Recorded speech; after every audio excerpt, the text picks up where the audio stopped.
Assalamualaikum warahmatullahi wabarakatuh. Bismillahirrahmanirrahim. Nahmaduka ya ghafuru ya syakuru. Mashalli wa sallim barik ala sayyidina maulana Muhammadin wa ala alihi wa sahbihi asma'in nama ba'du. Tapi monggo lah kita cerita-cerita Islam, cerita-cerita beragama yang rileks.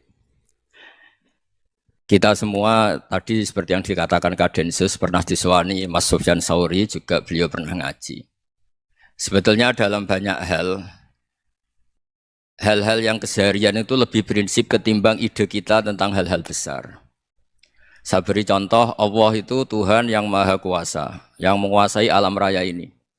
Kadang-kadang menjelaskan dirinya itu hanya alladzi at'amahum min ju'. Saya ini Tuhan yang memberi makan kamu saat Anda lapar, saat kalian lapar. Jadi untuk beriman kepada Tuhan yang Maha Esa, kepada Allah, kamu yakin yang memberi makan kamu itu Tuhan. Apapun kecewanya Anda terhadap tetangga, terhadap negara, terhadap mertua, terhadap istri, itu kecewa Anda tidak akan mati. Tapi kalau tidak makan itu mati. Sehingga Allah mensifati dirinya kadang pakai keseharian. Alladzi at'amahum min ju'. Tuhan itu siapa? Yang memberi makan kamu ketika lapar. Tapi kamu untuk syukur itu nunggu punya istri cantik, neriman, gampang diatur, membolehkan poligami. Terus 4 istri itu neriman semua, loyal semua. Itu sombong betul. Mau syukur saja kok repotnya seperti itu. Jadi mau syukur ya ada makanan dimakan. Itu. Kalau ngantuk ya tidur. Ayatnya wa min ayatihi manamukum billaili wan nahar. Maksud ayat Allah itu tidur. Nah keangkuhan-keangkuhan ini yang menjadikan kita itu jadi repot hidup itu. Wong untuk syukur kok nunggu tadi. Mertua baik, tetangga baik, istri baik. Apa saja di sekelilingnya harus baik. Nah keinginan berlebihan ini menjadikan kita lupa ada hal-hal yang paling kita butuhkan. Yaitu oksigen. Kita boleh nempat di buminya Allah. Alladzi ja'ala lakumul ardo firasya. Bumi kamu tempati enak. Coba kalau gempa. Apa artinya istri 4 cantik semua kalau pas digoyang apa? Gempa. Apa artinya kamu jabat? Entah apa saja jabatannya. Kalau bumi likuifaksi, habis kamu. Kiai meskipun dai kondang umatnya jutaan, kalau likuifaksi di panggung hancur. Tapi nikmat-nikmat yang disebut Allah seperti kita kaji keseharian. Alladzi ja'ala lakumul ardo mahda. Allah itu yang menjadikan bumi dalulan, yang mudah diinjak. Famshu fi mana biya silahkan pakai jalan-jalan. Jadi saya termasuk benar-benar kiai Jawa. Kalau kerennya Kiai Nusantara atau Kiai Indonesia lah. Diajari bapak saya Kiai Haji Nur Salim, diajari Mbah Maimun. Itu Islam itu keseharian. Karena ketika Anda memilih hal-hal yang serius, itu tujuan utamanya nyari ridhonya Allah. Dan ridhonya Allah bisa kamu dapatkan sesuatu yang pasti benar. Misalnya dalam sebuah hadis Sahih Muslim disebutkan, Inna wuha la yardo anil abdi idha akalal akla fayahmadahu alaiha. Au yasroba syarba fayahmadahu alaiha. Itu redaksinya inna itu sesungguhnya. Layardo juga pakai lam taukid, juga maknanya sesungguhnya. Sungguh-sungguh Allah sangat ridho ketika seorang hamba itu makan. Makan ketika sesuap nasi dia muji Allah. Ketika minum seteguk nasi dia muji Allah. Itu kalau orang diridhoni Allah itu wali betul. Itu untuk jadi wali itu gampang. Kamu makan ridho. Kamu nginjak buminya Allah ridho seneng. Kamu hidup keseharian aman seneng. Nah ini supaya sampean kita semua lah. Kita semua ngaji betapa panduan Rasulullah untuk menggapai ridho Allah itu banyak yang keseharian sekali. Saking kesehariannya banyak dalam hadis dan itu sahih. Nabi menyebut hal-hal yang keseharian. Hatta ma tas'alu fi fimra'atika. Kamu punya uang kemudian istri kamu bisa makan itu ibadah. Bahkan sebagian ibadah itu dicontohkan Nabi yang akhirnya diprotes sahabat. Yaitu wafi buti ahadikum sodakoh. Kamu menggauli istri kamu itu ya sodakoh. Sampai sahabat bilang yang benar ya Rasulullah. Ayati ahaduna syahwatahu wa huwa lahu ajrun. Masa urusan biologis, urusan syahwat kemudian dia dapat pahala. Nabi menjawab, alai salawadu aha fi haramin akana alaihi wisrun. Bagaimana kalau dia meletakkan ke yang tidak benar itu kan dosa. Nah, hal-hal seperti ini yang saya ingin teman-teman semua lah, semua. Saya juga agak ingin ngaji demi Anda juga agak ingin. Itu dosa sekali ngaji kok pesanan kelompok tertentu itu enggak boleh. Islam itu untuk semua. Jadi Ya cuma karena di depan saya jenengan ya seakan-akan jenengan korbannya. Itu ada ilmunya dalam usul fikih itu. Jadi orang itu harus ngaji usul fikih. Nama yang disebut, mungkin Mas Sufyan masih ingat zaman ngaji usul fikih. Nama yang disebut itu tidak jaminan sebagai prioritas perintah. Jadi misalnya gini, kebetulan yang di depan Nabi itu Abu Dzar. Nabi ya bilang, ya Abu Dzarin ini uhibbuka misalnya, atau ya Mu'ad ini uhibbuka, atau ya Abu Hurairah ini uhibbuka misalnya. Banyaklah riwayat yang Nabi nyebut ya Abu Dzarin, ya Mu'ad, ya Abu Hurairah. Kemudian misalnya Nabi meneruskan khitab, ini uhibbuka, saya mencintai kamu, fakul dubur sholatin, atau sebagian riwayat disebut fala tada'anna dubura kulli sholatin, Allahumma inni ala dzikrika wa syukrika wa husni ibadatik. Saya mencintai kamu, siapa saja, Mu'ad bisa, Abu Dzar bisa siapa. Saya mencintai kamu, mohon kalau habis sholat kamu jangan lupa wiridan Allahumma a'inni ala dzikrika wa syukrika wa husni ibadatik. Ya Allah, tolong kami permudah supaya mudah ingat engkau.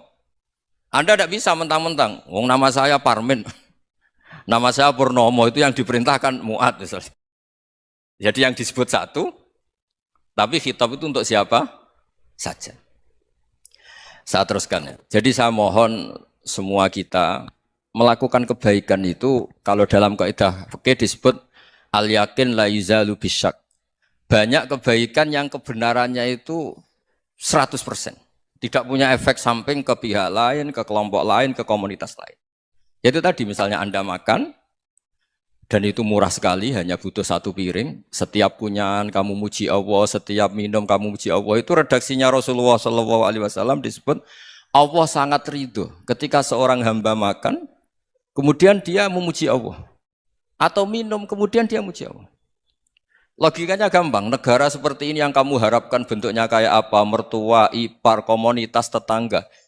Itu nyata terjadi, itu kan belum pasti.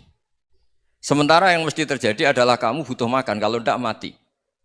Butuh minum, kalau tidak mati. Butuh bumi yang nyaman ditempati, kalau tidak kita juga mati. Sebab itu Allah kalau menyebut nikmatnya itu hal-hal yang keseharian. Alladzi at'amahum min ju'. Allah itu siapa? Allah itu yang menciptakan kamu bisa makan. Tidak berlebihan, Allah itu yang menciptakan kondisi sosial itu ideal. Zaman Nabi itu ya ada orang munafik. Orang-orang pilihan Allah itu juga diuji orang sekelilingnya yang macam-macam. Semua diuji sesuai konteks zaman dan waktu. Nah, tapi ada ibadah-ibadah yang selalu disarankan Nabi. Sampai Nabi itu pernah ditanya, ayul Islam ya khairun ya Rasulullah, Islam terbaik itu gimana? Jawabannya Nabi itu unik. It'amut to'am. Islam terbaik itu ya makan-makan, santai-santai. Ketika Allah menyebut beberapa kebaikan, falak tahamal aqobah, wa ma adrokan apa? Mal aqobah. Terusannya apa? Fakku rokobah. Terusannya apa? Au it'amun fiyaumin di masubaya. Atau acara makan-makan itu juga Islam. Kenapa? Ya bayangkan kalau tidak ada makanan, kita mati kan? Kondisi sosial tidak ideal itu Anda masih gak apa-apa. Tapi kalau Anda tidak makan, Anda tidak minum, kamu punya istri cerewet masih bisa hidup, punya mertua cerewet masih bisa hidup. Tapi kalau tidak makan bisa mati. Berarti penting mana istri sama makan? Penting mana? Makan. Semoga istri Anda dengar, nanti kamu disuruh makan tapi pulang deh. Itu kalau dibahasakan makan masih memahami. Penting mana nasi satu piring dengan istri. Enggak ada nasi mati, enggak ada istri belum mati. Penting mana? Gak berani jawab kan? Nah, ternyata Anda ada garang kan di depan istri. Jadi saya mohonlah, mungkin Mas Sufyan Sauri tadi yang bisa bantulah. Teman-teman tuh ngaji yang keseharian saja. Karena kita nyari ridho Allah itu berdasar firman Allah. Dan firman Allah itu menyebut keseharian tuh riang, gampang.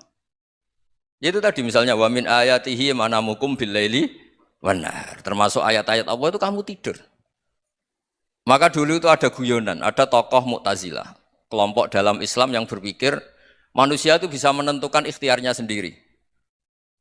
Karena saya bisa duduk, ingin berdiri, berdiri. Karena kelompok ini enggak terima kalau semua kehendak Allah, nanti bagaimana kalau semua kehendak Allah kok ada hisab ya, ada sanksi. Lucunya itu dia akhirnya ini cerita ya, mencintai seorang perempuan cantik sekali. Dan itu dia menjadi ahli sunnah itu oleh hal-hal yang sepele. Karena istrinya cantik, Ya namanya suami istri itu hubungan intim. Terus ditanya, Mas, masih ingin lagi? Masih. Silahkan diulang lagi. Wah ya tidak bisa. Katanya manusia bisa menentukan yang diinginkan. Itu tobat itu. Itu nggak bisa ditobatkan Mas Sufyan Ats-Tsauri. Orang cantik yang mudah nobatkan orang itu orang cantik. Segampang itu. Akhirnya kita tahu. Makanya kalau dalam kitab Hikam itu disebut al-akil mayakul madza yaf'alu wa hubi wal ghafil mayakul madza af'al. Orang yang punya akal karena sadar ini wilayah Allah, semua milik Tuhan. Itu dia tiap hari berpikir, besok Allah akan melakukan apa terhadap dunia ini. Kamu merencanakan sesuatu mau plesir, ternyata gempa. Mau wisata ke Rusia, ternyata perang. Kamu tidak pernah tahu apa yang akan terjadi besok. Wa ma tadri nafsum madza taksibu ghadan. Tapi anda semua kita ini sering punya jadwal permanen. Makanya saya kalau diundang siapa saja, isane takdir. Yang jelas Gus ini acara penting. Ya masih acara penting nak pangeran ngersakno apa piye? Kok ape dadi pangeran? Kamu kok mau jadi Tuhan? Itu kadang ya kiai. Penting Gus acara ini jenengan harus memastikan bisa. Loh kamu itu yang ngajarin tauhid, sesuatu itu biadillah kok bilang-bilang apa pas? Pasti. Kalau maksa terus tak tobatkan dong kamu kata saya itu. Ya kalau gitu Gus bilang insya Allah. Wah itu hati saya, fisik saya, roh saya sudah bilang insya Allah. Tidak usah kamu latih kata saya. Nah hal-hal tauhid keseharian itu gampang sebetulnya. Wal ghafil yaqulu madza af'al. Tapi orang yang lupa Allah dia setiap hari bilang besok apa? Kita bisa melakukan apa? Seakan-akan dia itu aktor, dia penting, dia subjek permanen, dia. Padahal kita ini hanya objek kehendak Allah Subhanahu wa taala. Karena kita yakin sesuatu yang terjadi di alam raya ini kita tidak bisa apa-apa. Makanya saya sering ngaji, sering bilang saya. Ketika Anda mensifati Allah, Dia yang menghidupkan. Sudah itu tanamkan sehingga ketika kita mati santai saja. Kenapa santai? Allah punya cara menghidupkan kita. Zaman kita hidup juga gak tahu caranya ngelola jantung, ngelola paru-paru. Kamu juga gak tahu ngelola oksigen yang tidak beracun, tidak ngandung polusi. Tahu-tahu hidup. Gak ingin tua ya tahu-tahu tua, gak ingin mati tahu-tahu mati. Selama ini kita hidup juga gak tahu apa sebetulnya. Hanya gaya tok, punya jadwal, punya planning. Kalau kamu bisa menentukan pilihan Anda, pasti Anda istrinya cantik, 4 neriman semua, kona'ah semua. Nyatanya enggak kan? Ada 1 jelek, cerewet. Wah itu kan, nyatanya enggak bisa apa-apa Anda kan? Dan kamu bawa mati lagi. Itu kan, istri Anda juga gitu, punya keinginan, punya suami yang ganteng, yang jabat, yang neriman, yang enggak poligami. Ya enggak kesampaian juga. Kalau kita ngitung tingkat kegagalan kita itu gagal terus. Ya kan? Nah, terus ingat Allah, madza yaf'alu wa hubi. Orang yang punya akal selalu berpikir Allah itu menghendaki apa terhadap saya. Lalu sama-sama orang itu. Ngelihat orang yang serius, itu kata Anda itu pemikir berat, serius. Senang punya tokoh yang merengut karena kamu anggap serius. Tapi sebagian orang nganggap orang yang serius itu wong merengut, wong masam, wong muka kok ditekuk. Jadi sama itu hati ya muqallibal qulub tsabbit qalbi ala dini, karena kita enggak tahu cara berpikir kita tentang orang lain, tentang sekeliling kita. Misalnya kita orang baik yang jenis ngrumat fakir miskin. Ada orang bangun masjid mewah itu janggal. Apa artinya masjid mewah kalau banyak orang kelaparan? Tapi kalau yang jenis pendidikan apa artinya masjid mewah kalau enggak bisa ngaji? Nanti yang jenis infrastruktur apa artinya ini kalau semuanya punya sudut pandang yang berbeda-beda. Dan Islam mengapresiasi semua kebaikan. Tapi katakan semua kebaikan itu adalah kehendak Allah Subhanahu wa taala. Karena apapun baik Anda itu pakai fasilitas yang diberikan oleh Allah Subhanahu wa taala. Sehingga ini yang disebut qulillah tsumadarhum fi khawdihim yal'abun. Ya kembali tadi ke tema-tema bahwa keseharian Anda ini sudah Islami. Saat Anda tidak bisa melakukan apa saja. Saya sering ada jenazah, biasanya kalau tetangga meninggal saya sering disuruh ngelepas. Saya bilang orang ini baik, karena sering ngelamun di rumah, sering nganggur di rumah. Ditanya sama anaknya, kenapa Gus nganggur baik? Ya kalau dia nganggur artinya juga enggak berbuat sesuatu yang maksiat kan? Ya kan, orang nganggur di rumahnya ya enggak bunuh orang, enggak maling, enggak korupsi, ya namanya nganggur di rumah. Lah cuma istri cara pandang nganggur enggak menghasilkan uang gitu. Tapi juga enggak menghasilkan kriminal kan? Jadi sebenarnya Islam itu makanya kalau sampai ngaji usul fikih itu ada kitab usul fikih namanya Lubul Usul, itu terkenal sekali di pesantren itu. Itu kalau ngapresiasi keseharian itu luar biasa. Izma min mubahin illa wa yatahaqqaqu bihi tarku haramimma. Karena keseharian yang mubah saat Anda lakukan itu ada kehebatan yang luar biasa, yaitu meninggalkan haram. Makanya dulu banyak orang-orang alim ketemu temannya itu guyon sampai semalaman. Itu biasanya yang semangat Islam itu kiai kok tidak tahajud, kiai kok tidak witir. Orang yang sedang mapan uangnya banyak, malam itu tidak kelayaban itu sudah luar biasa. Melawan nafsu supaya tidak maksiat itu sudah luar biasa. Supaya lupa guyon sama temannya semalaman sampai subuh. Gejolok-gejolokan ngenang zaman miskin, zaman kuliah nggak jelas, zaman apa. Melihatnya jangan tarkut tahajud. Seperti ini meninggalkan tahajud, tapi meninggalkannya ini talkul muharramat. Jadi kayak apa hebatnya? Sehingga Imam Ghazali punya riwayat yang agak unik. Hatta takuna ibadatu akhiri hadil ummah iku an-naum. Sehingga suatu saat ibadah terbaik umat ini itu tidur. Itu kan riwayat kontroversi. Ketika Imam Ghazali ditanya, kenapa iya? Kenapa kamu mulai keluar dari rumah itu sudah banyak maksiat? Melihat perempuan yang enggak mahram, melihat fenomena. Tapi kalau kamu tidur itu enggak melihat apa-apa. Tapi juga kamu jangan menganggap tidur itu ibadah betul. Saatnya melakukan fardu ain malah masih tidur. Tapi itu sudut pandang yang menjadikan kita Islam itu gampang. Jadi saat Anda tidak bisa aktivitas apa-apa, misalnya ada beberapa orang yang lumpuh. Lumpuh itu memang nggak bisa Jumatan, nggak bisa ibadah, tapi dia juga nggak bisa maksiat. Tidur itu memang Anda saat itu tidak bisa tahajud, tidak bisa witir, tapi saat itu ada zina, ada maling, tidak gosipkan orang, tidak bully orang, tidak menanamkan kebencian, tidak hasud. Sehingga tidur menurut Allah Ta'ala wa min ayatihi manamukum billaili apa? Wanahar. Karena di tidur itu selain ada unsur istirahat, jaga kestamina, juga ada unsur meninggalkan beberapa keburukan. Nah saya mohon ibadah yang keseharian ini kita jaga. Supaya kita semua baca ayat itu fasih. Fasih itu tertanam di hati. Allah itu siapa?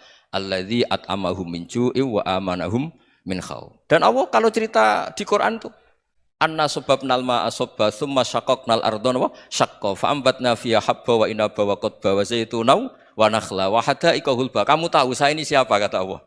Saya ini adalah Tuhan yang menurunkan air, kemudian ada tanaman banyak. Habba wa inaba wa qadba, ada zaitun, ada tin, kalau orang Jawa mungkin ada tela, ada padi, ada mangga, ada pisang. Sudah. Wa inaba wa zaituna wa nakhla wa hada'iqa hulba, ada perkebunan yang lebat. Tujuannya apa? Mata Allahkum, silahkan kamu pakai, kamu nikmati. Tapi karena kadang kita ini punya ide-ide besar. Tadi untuk syukur saja nunggu punya istri riman, rumah baik, tetangga baik, komunitas baik, semuanya baik baru syukur. Lama-lama nanti ada di surga, syukurnya nunggu surga paling kelas A. Itu sudah ada yang menghuni Rasulullah, kamu nggak boleh di situ. Masa untuk syukur saja? Repotnya Masya Allah. Jadi mohonlah Quran yang kalau Anda hafalkan juz amma itu kan ada ayat-ayat yang kayak tadi. Ya, fal yang dzuril insanu ila ta'ami. Coba lihat apa yang kamu makan ya. Dari mana? Dan untuk mempertahankan hidup kamu keseharian. Jadi jangan kira ibadah itu harus membentuk komunitas yang versi Anda. Ibadah itu harus hal yang mulu-mulu. Kesehariannya Anda alami. Loh ini saya tidak bikin-bikin. Saya ngaji bukan karena berdasar pesanan. Itu ayat yang saya baca kan betul ada ayatnya kan. Fal yang dzuril insanu ila ta'ami. Anna sababnal ma'a sabba thumma syaqqaqnal arda syaqqa fa ambasna fiha habba wa inaba wa qadba wa zaituna wa nakhla wa hada'iqa ghulba. Terusannya apa? Mata'al lakum, silakan kamu nikmati. Mata itu silakan kamu nikmati. Ya kayak sampean dikasih hidangan ya makan. Ya sudah makan, habis makan ya minum, habis itu ngantuk ya tidur. Ya sudah normal-normal saja. Kayak apa indahnya Islam? Tapi Anda mencari Islam yang gimana lagi? Nah itu yang diajarkan guru-guru kita, diajarkan sanad kita sampai Wali Songo, sampai Rasulullah SAW. Bahwa pada akhirnya ada jihad, ada perang. Itu dulu memang perang, bukan membunuh. Beda. Dulu kita dijajah Belanda ya perang, dan itu normal karena kita dijajah. Jadi ketika orang lain ingin baik sama kita, wa in ahadum minal musyrikin astajaroka ya fajirhu hatta yasma'a kalam Allah. Kalau mereka ingin baik ya kita baik. Makanya ada istilah musta'man, mu'ahad. Kalau mereka ingin damai, berdampingan dengan kemajmukan ya itu yang lebih baik. Karena memang Islam menghormati proses perdamaian. Wa in janahu napa lisalmi ya fajnah lah. Kalau ingin damai ya kita harus damai. Jadi andai kan dulu Belanda datang ke Indonesia kok minta besanan gitu. Ya mungkin kita juga seneng karena memperbaiki hidung kan kalau minta besanan gitu. Nah tapi wong jajah dulu itu kan masalah kan? Apa? Masalah kan? Jadi saya mohon ya, jadi apa? Makanya saya tadi minta sama Bapak Kadensus kemarin juga pernah main ke saya. Jangan sering ketemu saya ini sudah uzlah, saya ini sudah mau daftar jadi resi. Saya itu kemarin di muktamar juga agak datang, acara di Jogja juga sudah. Karena memang keluarga saya dulu itu bahasa ya, bapaknya bapak saya itu enggak keluar rumah itu puluhan tahun. Memang punya adat uzlah.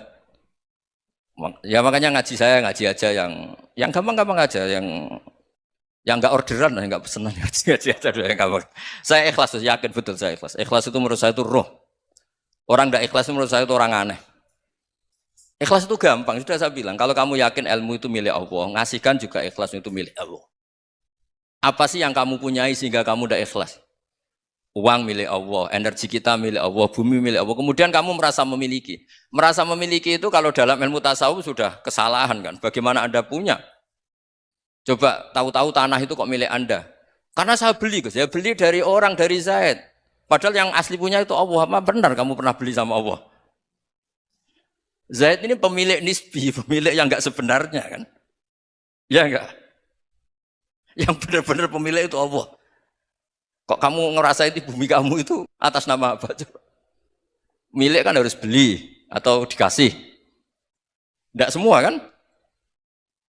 Nah, makanya terus famshu fi manakibiha, dan Allah menyebutnya, sudah saya ini yang menciptakan bumi. Waladzi ja'ala lakumul arda dalulan. Dan Allah menyebutnya sederhana, famshu fi manakibiha, silakan jalan-jalan. Terusannya apa? Wakulu mirizki, silahkan makan-makan. Jadi Islam itu ya makanya kiai-kiai itu ada acara makan, sampai ada guyonan fikuli makanin makan di setiap tempat ya makan. Nggih ngoten guys, pokoknya sing gampang-gampang mawon nggih. Nggih Mas Sufyan nggih sing gampang-gampang mawon nggih. Assalamualaikum warahmatullahi wabarakatuh. Perasaan saya juga seluruh ulama di dunia. Saya ulang lagi, perasaan saya juga seluruh ulama di dunia. Bahwa Islam masuk itu macam-macam sebabnya. Dulu kita tahu, kita sebagai warga Indonesia, Islam masuk itu ya dibawa orang yang agak kedonyan, ya kayak jenengan lah kira-kira gitu. Ya kayak mbak-mbak ini, ya agak-agak mata duitan itu. Karena kita tahu rata-rata ahli sejarah mengatakan Islam di Indonesia dibawa kiai apa pedagang. Pedagang tuh nyari uang apa nyari dakwah kira. Ya semoga Anda mirip-mirip seperti itu. Ya jadi nyari uang karena ada nurani Islam sehingga tetap saja membawa Islam. Saya tidak tahu Islam Anda ala apa, tidak tahu. Pokoknya mau ngaji ya berarti Islam ala ahli sunnah apa? Wal jamaah. Jadi ini penting saya utarakan bahwa Islam itu agama yang mudah difahami. Sehingga dibawa pedagang saja ya kasil gitu. Dibawa orang yang kedonyan gak jenengan juga kasil gitu. Dibawa orang baik ya kasil, dibawa orang broken juga kasil. Ini penting saya utarakan karena saya ngaji di mana-mana bilang ciri utama kebenaran absolut adalah kebenaran yang bahkan orang gak benar saja bisa bawa. Tapi bukan berarti saya dukung Anda tidak benar, kan sudah tidak benar dulu sebelum kenal saya. Tapi nggak apa-apa, nggak benarnya umat Islam insya Allah dimaafkan sama Allah Subhanahu Ta'ala. Ya asal tobat maksudnya. Nggak, ini saya beri satu konstruksi pikiran yang saya sering utarakan di ngaji saya. Sampai sekarang saya coba, saya tes ini kan di kampus ya, di apa bacanya ini Kim University yang global leader apa in the world itu. Ini keren lah. Jadi acara ilmiah kita ditakdir di gedung apa? Kampus, gedung universitas di begini. Kalau 1 ditambah 1 2 itu namanya hakikat. Ciri utama hakikat adalah siapapun akan menerima. Saya sekarang tanya sama Anda, kira-kira 1 tambah 1 2 itu musuh Anda pun mengatakan 2 apa tidak? Ya. Pekerja Korea ya bilang 2, rektor Al-Azhar juga bilang 2. Kamu yang sekarang sedang mungkin sebagian broken sama istri juga bilang 2. Istri kamu yang mangkal sama kamu juga bilang dua. Yang cemburu ya bilang dua, yang dicemburuin juga bilang dua. Karena begitu mudah kebenaran absolut diterima oleh siapa saja. Begitu juga eksistensi Allah sebagai Tuhan. Itu mudah diterima oleh siapa saja. Sehingga pembawanya tidak perlu seorang kiai atau gus atau mubalek atau ketua muin, tidak. Cukup karyawan pekerja Korea. Karena kebenaran absolut itu kebenaran yang mutlak. Siapa saja yang waras pasti ngakui. Kira-kira orang yang berpikir sehat pasti berpikir begini, ini yang diajarkan Quran. Bumi ini kadung wujud. Sudah wujud kadung wujud, punya eksistensi. Mungkin nggak sesuatu yang wujud, kemudian disebabkan oleh sesuatu yang nihilisme, yang tidak ada. Mungkin enggak? Enggak mungkin. Yang namanya penyebab itu harus sesuatu yang wujud. Di mana-mana penyebab itu harus punya eksistensi. Karena langit dan bumi ini kadung wujud, pasti penyebabnya adalah wujud. Karena wujud penyebab harus bersifat super. Lah bersifat super ini oleh ulama dikatakan wajibil wujud. Itu akal siapa saja akan nerima. Cuma kemudian setelah nerima itu orang macam-macam cara berpikir. Mungkin orang Jawa dulu bilang itu Sahyang Widi. Kalau orang sini mungkin bilang apa itu? Dewa atau apa ya? Enggak tahu saya itu. Karena itu yang teman sampean, enggak teman saya itu. Tapi yang jelas begini, ini konstruksi ini harus kita jaga. Nanti saya bacakan teks hadisnya. Kebenaran sejati ciri utamanya adalah ada absolutisme, ada kebenaran mutlak. Ciri utama kebenaran mutlak adalah diakui bahkan oleh siapa saja, termasuk oleh orang fasik. Orang fasik itu orang enggak benar. Misalnya ada imam masjid besar Istiqlal, ditanya 1 tambah 1 bilang apa? 2. Nanti kira-kira yang lonte juga bilang apa? 2. KPK juga bilang koruptornya yang ditangkap 2. Nah, eksistensi Allah sebagai Tuhan ini kebenaran yang absolut. Maka agama ini juga boleh diterima oleh siapa saja, termasuk oleh orang fasik, orang nggak jelas. Ini penting saya utarakan karena sekarang marak kelompok yang mengatakan orang Islam kalau zina menjadi tidak muslim, orang Islam kalau korupsi menjadi tidak muslim. Salah sedikit tahlilan jadi kafir, percaya wasilah jadi itu tidak benar seperti itu. Karena kebenaran eksistensi itu kebenaran yang nggak bisa diganggu gugat. Seperti Anda ini kan warga Indonesia, KPK ya warga Indonesia, koruptornya juga warga. Apa setelah dia korupsi lalu tidak warga Indonesia? Tetap warga. Orang yang meyakini kalimat tauhid setelah dia salah, apa terus tidak tauhid? Kan tetap ya. Maka dia tetap Islam. Ini penting saya utarakan. Kalau seorang warga Indonesia yang koruptor, yang macam-macam saja tetap warga Indonesia, padahal banyak kesalahan. Karena status warga Indonesia adalah status yang permanen. Begitu juga status Muslim adalah permanen bagi siapa saja yang melafadzkan La ilaha illallah Muhammadur Rasulullah. Kita tidak bisa mengkafir-kafir mereka. Itu juga yang sering dipesankan dan jadi ciri khas ulama ahli sunnah wal jamaah, tidak mengkafirkan orang Islam meskipun melakukan dosa besar. Soal dia salah nanti masuk neraka ya silakan saja, saya ada ikut, paham ya? Sampai bisa mencoba. Tapi tetap saja dia muslim. Analoginya tadi. Analoginya gampang sekali tadi. Orang Indonesia yang salah itu tidak akan merubah statusnya sebagai warga Indonesia. Karena ya memang dia berstatus warga Indonesia. Orang Islam yang sudah melafadzkan syahadat maka menjadi muslim. Saya di mana-mana berkampanye, berfatwa. Orang kafir yang 70 tahun kafir, sekali melafadzkan kalimat tauhid, itu menjadi muslim apa tetap kafir? Muslim. Masa kita yang Islam terus, yang kalimat tahlil la ilaha illallah, kemudian menjadi kafir karena kalimat itu? Itu faham aneh apa aneh? Wong yang kafir saja menjadi muslim karena kalimat tauhid, yang Islam menjadi kafir juga karena kalimat.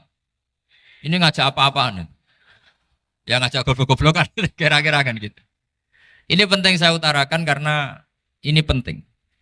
Nah, setelah kamu yakin tauhid, ciri utama tauhid itu apa? Menstatuskan sesuatu sebagaimana hakikatnya. Misalnya bumi Korea, ini statusnya tetap buminya Allah. Maka dari awal saya husnudzon sekali sama Allah Subhanahu wa taala bahwa suatu saat di bumi mana saja itu ada tahlil. Enggak ngira kan ada ateis di sini, bumi ateis kemudian ada tahlil, ada sakduna, ada macam-macam. Karena kita ketika sholat, makanya saya tadi janji akan memaknai kalimat-kalimat yang sering Anda baca ketika sholat. Di sholat saat ada itidal ngendikan apa? Rabbana lakal hamdu, ayo dibaca, mil'us samawati wa mil'ul ardi wa mil'u ma syi'ta min syai'im ba'du. Sama nani secara tradisi pesantren, Rabbana do pangeran kita, laka iku kaduwe panjenengan alhamdulillah segala puji. Engkau punya segala puji. Mil'us samawati, yang pujian itu memenuhi langit. Tentu langit itu penuh dengan pujian. Semua malaikat bertasbih, bertahmid. Karena malaikat tidak ada yang kerja di pabrik, itu tasbih terus gitu. Nggak ada yang nyari uang, nggak ada yang cari won ya. Apa won ya kalau bahasa? Kalau di sini nggak kiainya aja nyari uang. Terusannya apa? Wamil ul ardi, dan pujian itu memenuhi bumi. Korea termasuk bumi Allah apa enggak?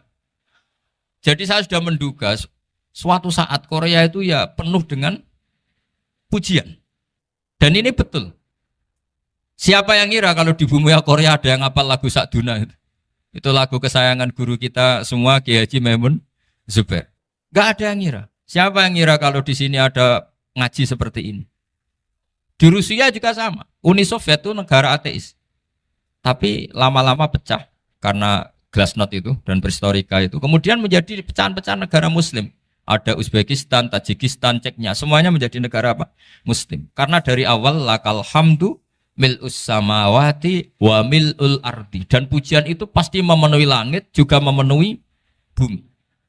Kalau Anda baca itu di Indonesia, mungkin wajar. Di Indonesia banyak acara-acara seperti ini. Tapi kalau di Korea, ternyata benar. Dan Anda ini kalian semua termasuk pembuktian benarnya wa mil'ul ardi. Keren kan teman? Oh keren sekali, bukan sekedar keren, keren sekali. Makanya saya jarang diundang pengajian mau, tapi diundang di Korea mau. Tapi saya ada niat datang undangan, memang saya ingin datang. Jadi, ya karena itu. Ini bentuk penghormatan saya.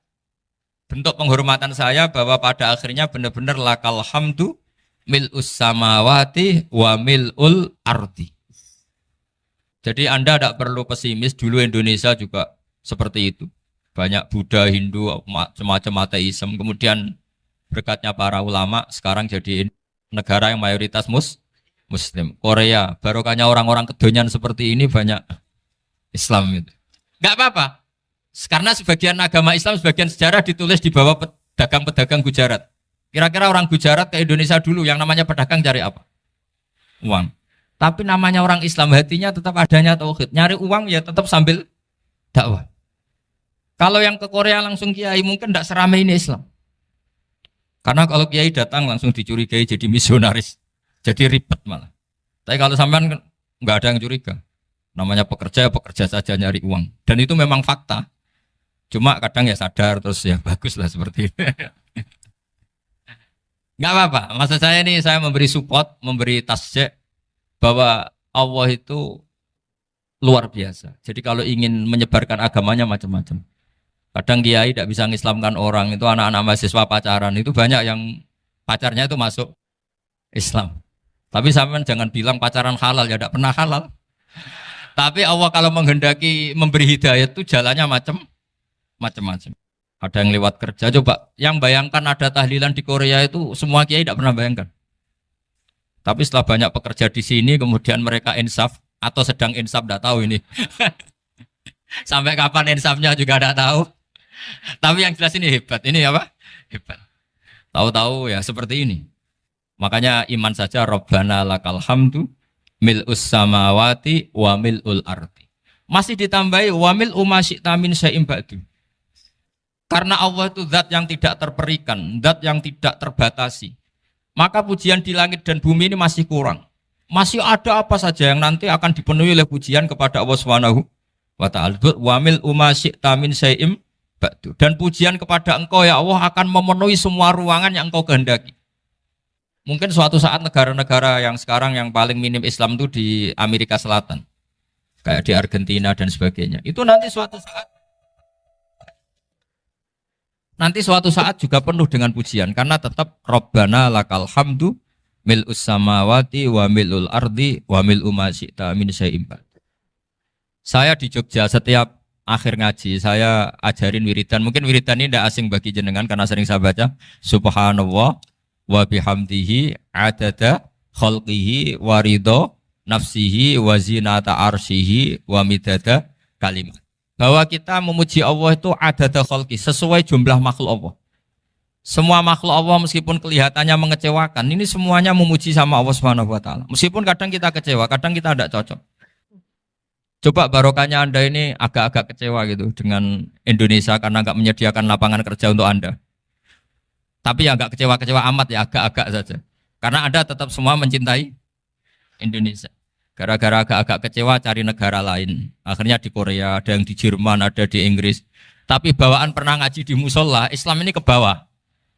Sehingga karena Islam ini ke bawah, tahu-tahu ada komunitas yang memikirkan Islam. Umumnya orang mikir Islam itu ya bikin masjid. Kalau di Korea unik, nyewa apa? Nyewa gedung untuk masjid. Itu kalau diceritakan di Indonesia aneh. Ini masjid sewaan. Masjid. Tapi kalau di sini lazim, karena kalau beli mahal ya cukup sewa. Saya tidak tahu kalau dalam terminologi agama tempat Anda sujud ini nanti jadi saksi di akhirat. Itu yang permanen apa yang sewaan tidak tahu. Jadi nanti bumi ini tanya, ya saya ya Allah pernah dipakai sujud, tapi setelah 1 tahun nggak kuat menambah lagi. Makanya saya dukung tadi yang ada gerakan masjid apa. Sebenarnya permanen nggak permanen itu tetap bagus, ada usah memaksakan. Yang jelas saya sudah ikut nyumbang lelang tadi, dan saya berharap uang itu benar-benar untuk masjid. Kalau untuk takmirnya juga gak apa-apa, yang penting untuk menghidupi masjid. Saya juga termasuk kiai yang gak suka kalau hukum itu terlalu fanatik. Misalnya uang ini untuk masjid, kemudian imamnya diterlantarkan. Karena alasannya ini untuk masjid. Imam kan gak masjid. Nah ini kalau imamnya gak diservis, kemudian mutung terus pulang ke Indonesia. Ini jadi masalah. Tapi saya juga gak suka kalau ada negara gitu. Betul-betul saya gak suka. Yang imamnya itu terlalu diservis. Ini buruk sekali kan. Pernah ada anekdot, ini anekdot tapi nyata. Ada negara yang sangat sehat, Islamnya sangat sehat. Itu imamnya 1 bulan tuh digaji 70 juta. Kira-kira 70 juta dibagi 1 hari berapa? 5 sholat ya? 5 kali 30 berapa? Kira-kira saja.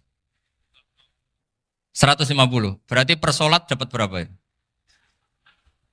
Kira-kira. Kan biasa potong gaji kalau berapa kira-kira? Singkat cerita, si kiai dari luar negeri tadi cerita apa Indonesia? Kiainya miskin-miskin, datang ke masjid kan kadang pakai ontel, adzan sendiri, qomat sendiri, sholat sendiri kadang. Itu nasib orang-orang Sragen dan Salatiga sebagian. Itu yang lapor karena mereka gitu. Kalau Rembang insya Allah enggak. Tapi ada semuanya Salatiga, sebagian begitu. Itu yang cerita kiainya, bukan ini bukan hoax. Memang kiainya cerita. Nasib kiai di Salatiga Gus katanya. Itu digojlok. Tapi tetap sholat. Sehingga cerita orang tadi cerita, imamnya di sana naiknya Mercy, muadzinnya pakai BMW. Itu tetangga sebelah Indonesia banyak yang fasilitas imam seperti itu. Karena gajinya sampai 70 juta. Setelah dia cerita bangga karena negaranya mengapresiasi imam sholat, sama kiai Indonesia dia omongin gini, makanya kamu sholat terus, takut potong gaji ya. Gitu. Itu kagetnya bukan main dia. Dikira itu satu sifat kelebihan negaranya, ternyata buruk sekali karena imam sholat karena takut potongan gaji. Akhirnya kiai Indonesia bangga, alhamdulillah kita sholat tanpa gaji. Dan tetap sholat. Keren mana yang digaji sama Anda? Ini yang di atas ini banyak calon imam. Tidak keren mana imam yang digaji sama Anda? Keren yang enggak. Tapi kalau pertanyaannya dibalik, keren mana jamaah yang peduli imamnya sama yang enggak peduli? Jadi jawabannya harus tetap seperti itu. Imamnya keren yang ikhlas. Tapi jamaahnya keren yang peduli imamnya. Jelas ini ya fatwa saya ya. Gimana? Imamnya baik yang ikhlas. Tapi jamaahnya baik yang peduli nasibnya. Tapi sekali imam dari awal gak ikhlas itu harus di PHK. Itu bahaya bagi agama kalau awalnya sudah ada ikhlas. Karena nanti setelah habis subuh terus dihitung. Wong setahu saya sholat terus kok kenapa gajinya tinggal segini? Ya, setahu saya sholat terus kok gajinya tinggal segini. Terus nanti takmirnya bilang, kemarin duhur Pak Yai tidak ngimamin. Kemarin asar tidak ngimamin. Terus dihitung. Bisa enggak agama akan berjalan seperti itu? Enggak. Ya makanya pertanyaannya tadi, suka atau punya imam ikhlas? Suka. Tapi imamnya juga suka kalau jamaahnya peduli. Ini penting. Jadi saya mensupport Anda, mensupport kalian semua bahwa agama ini akan diurus oleh Allah Subhanahu wa taala. Makanya Sayyidina Umar radhiyallahu anhu kalau disuruh mikir agama itu tidak mau. Tidak mau betul. Ketika Umar jadi khalifah itu puncak keemasan masa Islam. Semuanya stabil, semuanya hebat. Sampai Irak, Iran zaman itu Persia masih. Semuanya Mesir, itu semuanya ikut Islam. Ketika Islam pada puncaknya, yang dikhawatirkan oleh masyarakat adalah begini. Lalu setelah Umar itu bagaimana? Islam setelah dipimpin orang yang tangguh, yang kuat, yang waroi, yang zuhud. Lalu setelah Umar itu gimana? Tapi Umar disuruh mikir gak mau. Sampai setiap Abdullah bin Umar jalan-jalan di kampung-kampung itu abahnya dianggap pecundang. Tahu sampean pecundang? Orang yang gak tanggung jawab. Karena orang-orang bilang gini, ya Abdullah bin Umar, bagaimana pendapat Anda kalau ada penggembala kambing di tengah hutan atau di tengah padang rumput, kemudian dia ninggal gelanggang kambingnya. Kamu anggap penggembala ini gimana? Oh itu penggembala yang dolim itu. Pasti kalau kambing tinggal ya kacau. Apalagi ini umatur Rasulullah Shallallahu Alaihi Wasallam. Ini abah kamu tidak pernah wasiat, tidak pernah ngatur suksesi. Lalu Islam setelah dia bagaimana? Suruh dia ngomong penggantinya siapa? Karena beliau sudah sepuh harus ada suksesi. Akhirnya Abdullah bin Umar lapor ke Umar. Ini gimana abah orang mengkomplain begini. Apa kata Umar? Agama itu beda dengan kambing katanya. Agama itu milik Allah Subhanahu. Mbok saya pikir, tidak saya pikir tetap jalan. Nah ini terbukti. Jangan ulama ya ndak, mufti ya ndak, tapi bisa menjalankan agama. Kalau agama sampean pikir malah rusak. Sudah pokoknya lakukan saja, tidak usah dipikir. Akhirnya betul. Karena agama ini milik Allah. Soal kita serius memikirkannya itu karena khidmah. Karena kita ingin berbakti pada agama. Tapi Anda tidak boleh berpikir kalau agama ini butuh pemikiran Anda. Beda loh ya. Kita khidmah agama serius karena kita ingin mengkhidmai agama. Tapi agama ini tidak pernah butuh kita. Karena agama ini akan diurus oleh Allah Subhanahu. Coba pas sampean kecil, orang jilbaban di Indonesia itu banyak apa banyak sekarang? Banyak sekarang. Kiainya mutu orang dulu apa mutu orang sekarang? Tapi perkembangan Islam itu ramai sekarang apa ramai dulu? Ramai sekarang. Islam menyebar di seluruh dunia itu zaman Wali Songo, zaman sampean keren mana? Keren sekarang. Kualitas solehnya sampean sama Wali Songo? Wali Songo. Ini betul. Karena agama ini diurus oleh Allah Subhanahu wa taala. Maka kata Sayyidina Umar, agama ini innallaha ta'ala yahfadzu dinah. Innallaha ta'ala la yudhi'u khilafatahu waladina. Allah itu tidak akan menyia-nyiakan agamanya. Ini terbukti. Agama ini pernah dipimpin orang terbaik di dunia, yaitu Rasulullah Shallallahu Alaihi Wasallam. Ketika beliau intakola ila rofiqil ala, ketika beliau pindah ke alam sana, diteruskan oleh sahabat yang tentu jauh di bawah Rasulullah. Diteruskan tabiin, diteruskan para wali songo, diteruskan sayang sampean yang jauh di bawah wali songo. Sejauh-jauhnya. Tapi agama jalan sampai Korea. Agama jalan sampai apa? Dulu Wali Songo itu hanya sampai Mojokerto, sampai Tulungagung. Di bawah sampean, Kelayaban sampai mana ini? Korea.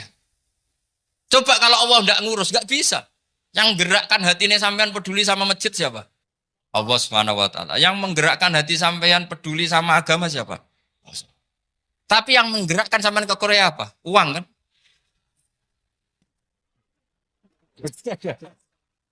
Enggak, enggak apa-apa, jujur saja, jujur ya, santai aja. Ini bagian dari keramatnya jenengan. Niatnya agak bener tapi dibenerin Allah di sini. Dari awal niatnya kan uang, uang, uang gitu. Tapi setelah di Korea dibenerin Allah. Mbok ingat agama gitu. Keren kan? Makanya yang syukur sama Allah Subhanahu wa taala. Yang bisa hanya Allah taala. Makanya dalam dunia kiai selalu baca apa? Alhamdulillah alladzi hadana li hadza wa ma kunna linahtadiya laula an hadana Allah. Alhamdulillah kita diberi hidayat seperti ini. Kalau tidak Allah tidak bisa. Sudah mata duitan, kadang istri ngomel, mertua tidak percaya. Sudah setengah-setengah broken gini saya tahu sampai ke Korea itu karena broken pas saking sayangnya keluarga. Potensinya hanya dua. Dibela-belain kerja demi keluarga atau agak broken maka ke sini. Tapi apapun potensi itu tetap baik. Itu takdir sudah, itu takdir tidak usah dibicarakan. Semua itu apa? Karena orang kalau sedang rukun ya tidak mau tukaran, kalau sedang tukaran ya tidak mau rukun. Itu sudah semuanya takdir. Kata bapak saya dulu kalau ada orang mau jualan tanah, Pak Yai tanah saya mau saya jual. Ini gimana padahal ini tanah warisan. Kata bapak, nak waya adol ya adol. Memang ini saatnya jual ya jual saja. Nanti kalau kaya saatnya beli ya beli saja. Karena kalau sudah saatnya jual mau beli ya nggak mungkin kan. Mau memang saatnya jual. Kalau sudah kaya kan nggak mungkin jual tanah. Saatnya beli. Maka semoga masalah di keluarga sampean ya masalah musiman. Maksudnya yang tukarannya ini musiman, yang rukunnya permanen. Jangan tukarannya permanen, rukunnya musiman. Setelah melihat yang lebih cantik, katut babon, nggak tahu saya nggak tahu. Nah ini semoga katut masjid ini bagian dari kafaroh sampean itu. Jadi kafaroh kesalahan-kesalahan di sampean. Ini penting saya utarakan karena agama itu beda. Agama ini diurus oleh Allah Subhanahu.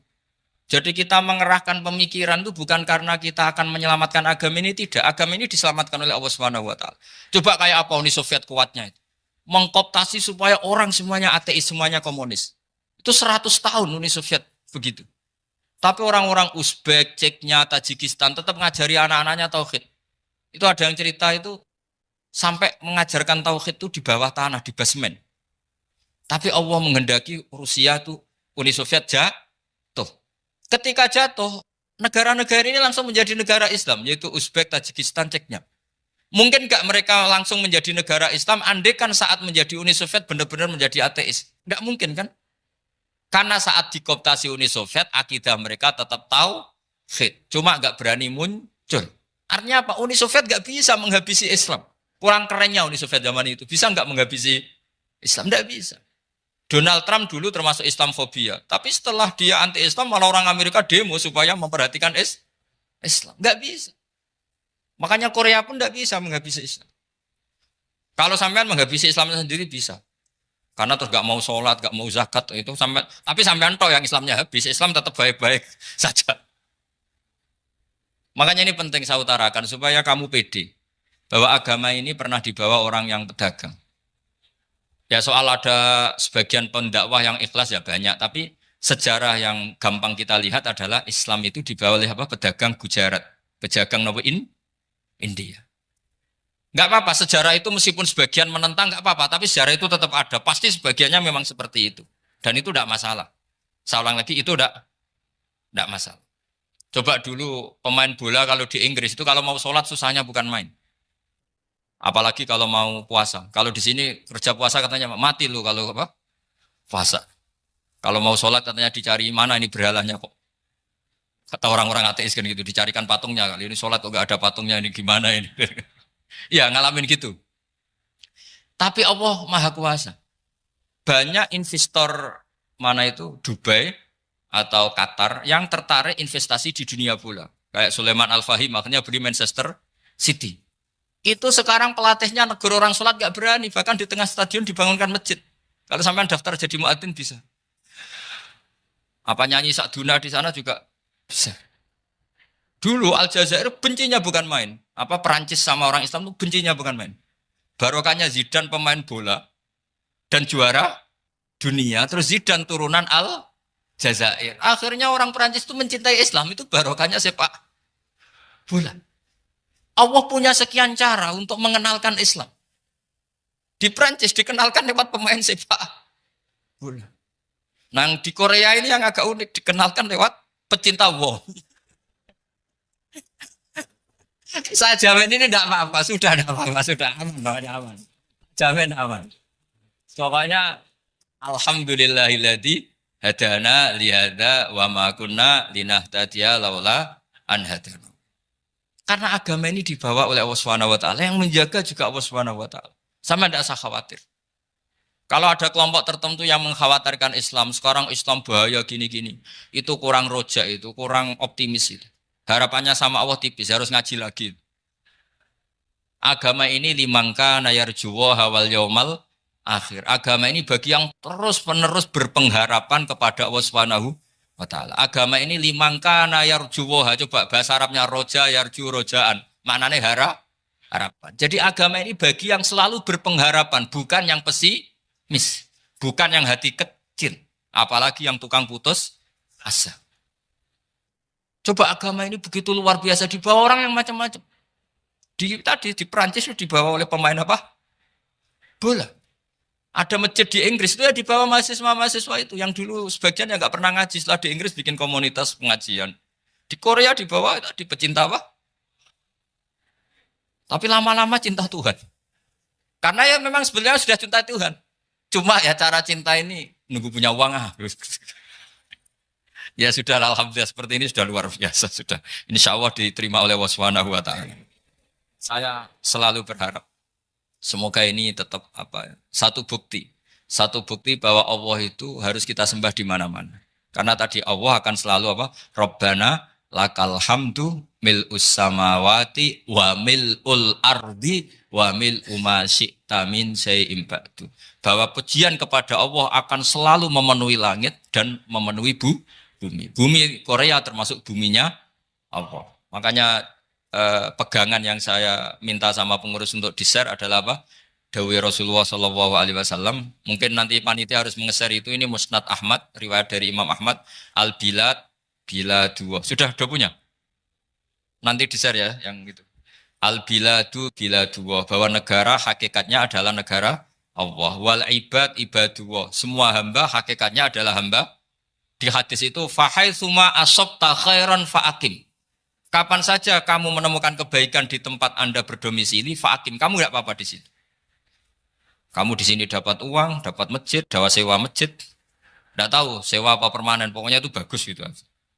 Buminya dirayu. Bumi meskipun ini enggak permanen, tapi tetap jadi saksi loh ya. Harus ada kompromi ini. Karena kalau dengar orang Indonesia jadi aneh, masjid kok nyewoi. Tapi aneh di Indonesia, ada aneh di sini. Sampean tenang saja. Tentu malaikat pencatat di sini juga sudah tahu kalau sebagian masjid itu sewaan. Jadi ya ada iskal-iskal amat lah sudah. Enggak janggal-janggal amat karena kondisional Jadi saya nanti minta panitia supaya mengeser tadi hadis riwayat siapa? Imam Ahmad bin Hambal yang diriwayatkan oleh salah satu minal asroh al-mubasyarina bil jannah yaitu Zubair bin Awam. Nabi ngendikan al-biladu biladu wah, negara mana saja adalah negara Allah. Wal ibad ibadu wah, semua hamba adalah hambanya Allah. Fahaitsuma asabta khairan, di mana saja kamu mendapatkan kebaikan, fa'akim, kamu tidak apa-apa berdomisili di situ. Ya saya mohon ini penting sekali. Pokoknya saya mohon kalimat tauhid ini dijaga. Karena kalimat tauhid ini kata semua ulama kasajaratin thayyibatin asluha tsabitu wa far'uha fis sama. Dan kalimat tauhid ini pasti tu'ti ukulaha kullahinim bi'izni rabbiha. Kalimat tauhid yang dibawa umat Islam seluruh dunia. Meskipun dia orang fasik, orang enggak benar, tetap tu'ti ukulaha kullahinim bi'izni rabbiha. Kalimat ini akan membawa berkah bagi orang yang dihinggapi atau didomisili umat Islam. Coba sebagian nanti orang Korea menjadi muslim itu karena di sini ada komunitas pekerja muslim kemudian menyisakan atharul Islam. Jejak-jejak Islam. Enggak apa-apa. Pasti kalimat ini tu'ti ukulaha kullahinim bi'izni rabbiha. Jadi kalimat tauhid adalah kalimat yang kata Allah tu'ti ukulaha kullahinim bi'izni rabbiha. Anda tidak usah khawatir. Bahwa apa yang Anda lakukan apapun kecilnya akan ditulis oleh Allah Subhanahu wa taala. Kata Allah wa naktubu ma qaddamu wa atharahum. Di mana di surat Yasin itu? Inna nahnu nuhyil mauta wa naktubu ma qaddamu wa atharahum. Saya bisa menghidupkan orang mati dan semua amal kalian saya tulis, kata Allah. Wa atharohum, dan jejak-jejak yang pernah kalian lakukan juga ditulis. Tak terangno kowe nek ora paham kok nek mlebu swarga dadi paham. Dadi iki pilihane ku loro. Dadi nek kowe saiki ra paham kok ning swarga paham. Nek saiki paham kesuk ben bun neraka dadi ra paham. Dadi mun ra usah direncana mlebu napa? Neraka wae mlebu dhewe ra usah direncanakno mun. Dados ngeten nggih, dados ahli swarga ya kurang penggawean, pancen salat wis ra wajib, ora ono pilpres, gak ono apa dadi kurang penggawean. Ahli swarga niku saking kurang penggaweane iku jagungan. Dadi misalnya kula Mustofa Ruhin jagungan, piye enak ning swarga? Ya enak. Zaman ning donya piye? Terus cerita, saya itu punya teman ateis. Saya punya teman komunis yang ketika pertemanan dengan kita sering menghina kita karena kita ini percaya adanya hari kebangkitan.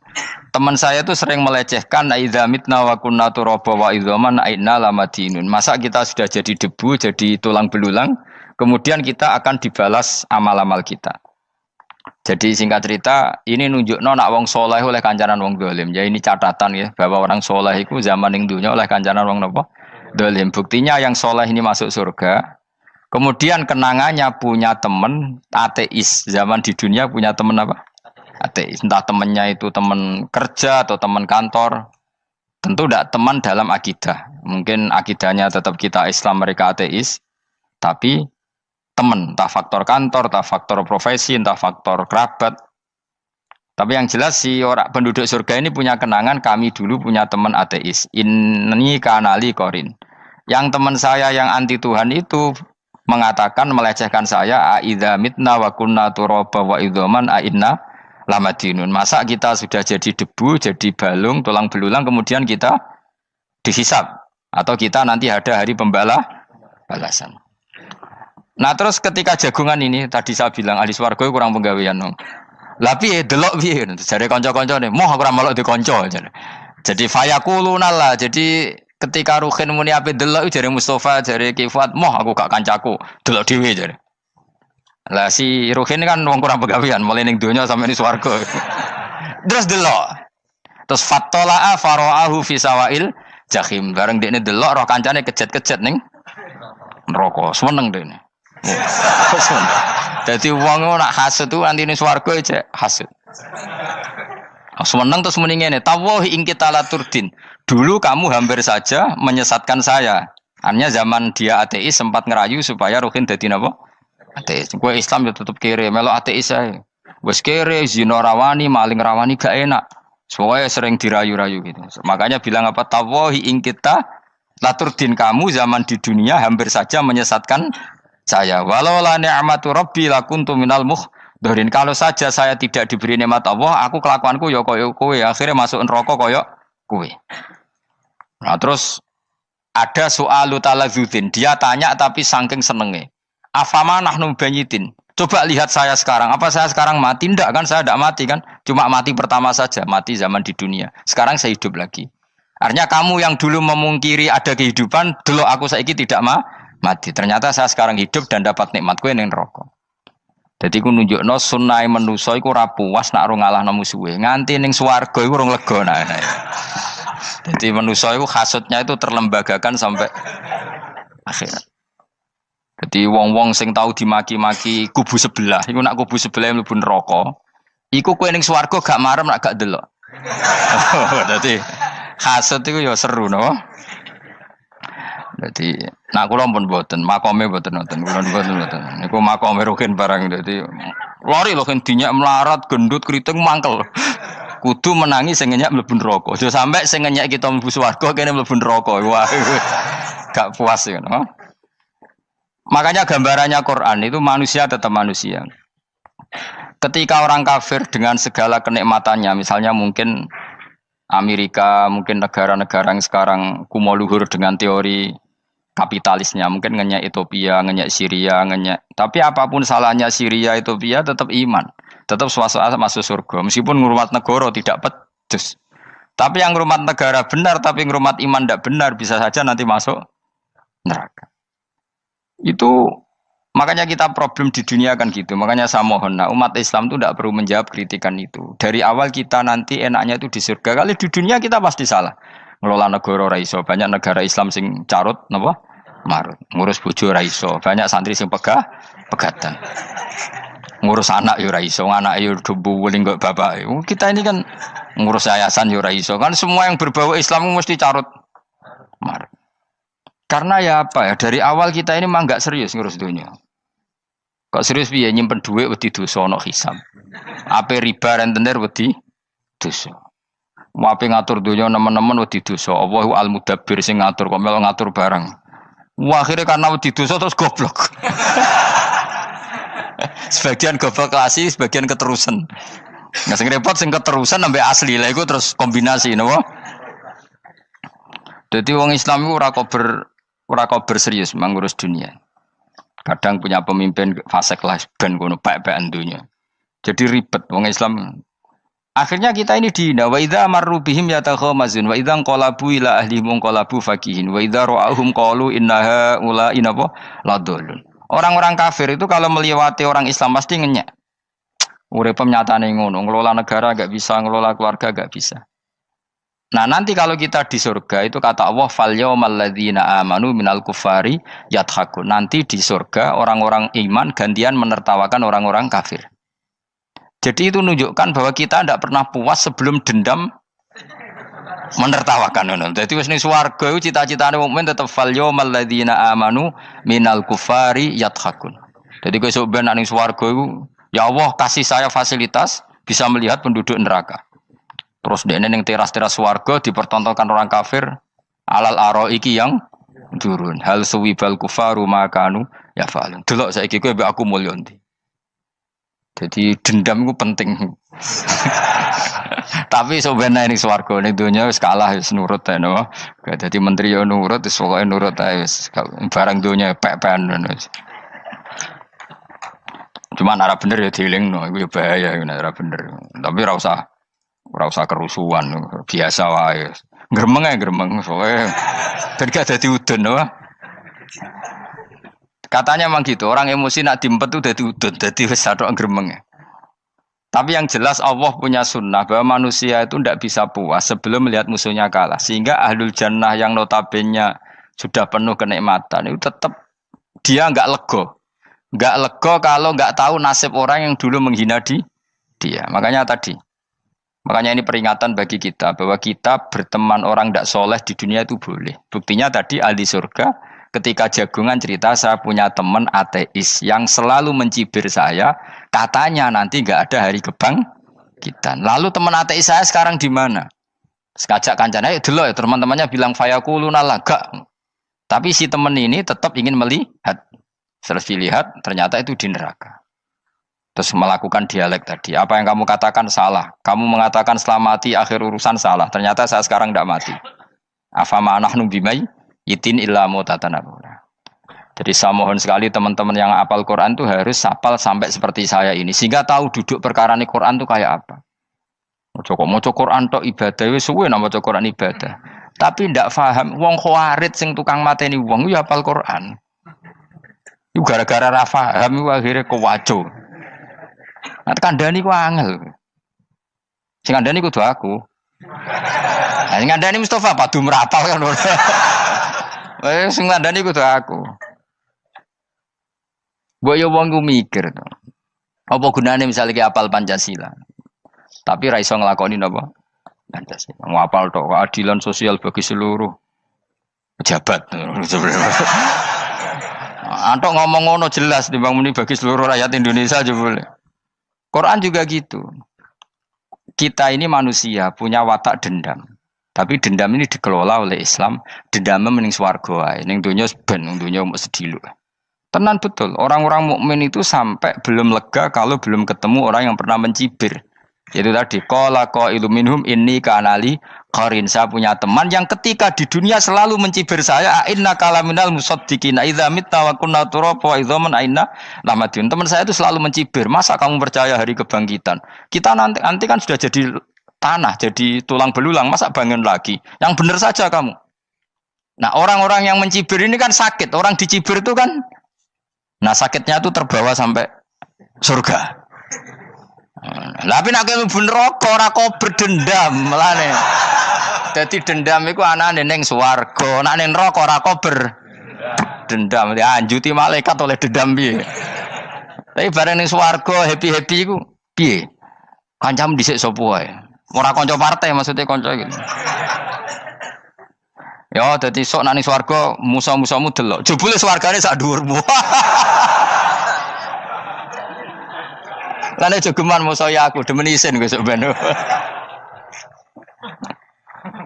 De musuh jebule swargane. Ndi musuhku sing wani aku delok terus jare kancamu teko. Aku ning dhuwurmu. Ya jarak. Repot ya. Jadi terus kedua, peringatan dari Quran. Allah itu saking kudrohnya itu senengannya itu gawe fitnah. Fitnah itu sesuatu yang enggak masuk akal. Jadi wong kafir utawa wong Islam piyambak iku kon iman sesuatu yang paradok. Iku kon ngimani ning neraka iku ana wit. Lah neraka iku panase ngono, ana wit. Mulane jare wong kafir Muhammad tambah suwe tambah waras. Mergo wong neraka iku makan sajaratus zakum. Mulane wong kafir tambah guyu Muhammad tuh gak waras. Jarene neraka banget panase, tapi di saat yang sama ngomong wit iso tumbuh. Mestinya neraka itu kan enggak ada pohon. Mulane Allah nate ngendikan wa ma ja'alna ru'yal lati arainaka illa fitnatal linnas wasyajaratal mal'unata fil Qur'an. Jadi satu orang itu diuji disuruh ngimani Isra Mi'raj. Nabi yang tetap posisinya di Mekah diberitakan oleh Quran bahwa Nabi telah menembus langit Sabtu dalam lahdoh satu malam. Wong kafir malah guyu-guyu. Terus kedua ada pohon yang tumbuh di neraka. Mulane dawuh pangeran seperti wa ma ja'alna ru'yal lati arainaka illa fitnatal linnas wasyajaratal mal'unata fil Quran. Jadi diuji. Yes ngono dunya kaya wong Islam sakniki niku. Yang mengklaim negara Islam tata kelolanya carut marut. Yang negara non-Islam kadang tata kelolanya rapi. Sehingga seakan-akan kita ini salah. Ngurus dunia wae iso mene ngurus akhirat. Tapi saya berharap sing dicibir iki sok ben mlebu swarga. Dadi iso dendam. Tapi nek mlebu neraka iku ora kober dendam. Mulane kula mboten gadah rencana mlebu neraka mboten gadah. Kula niku nggih pendendam dadi mangkalku ben kesampaian sampeyan nak teng pundi?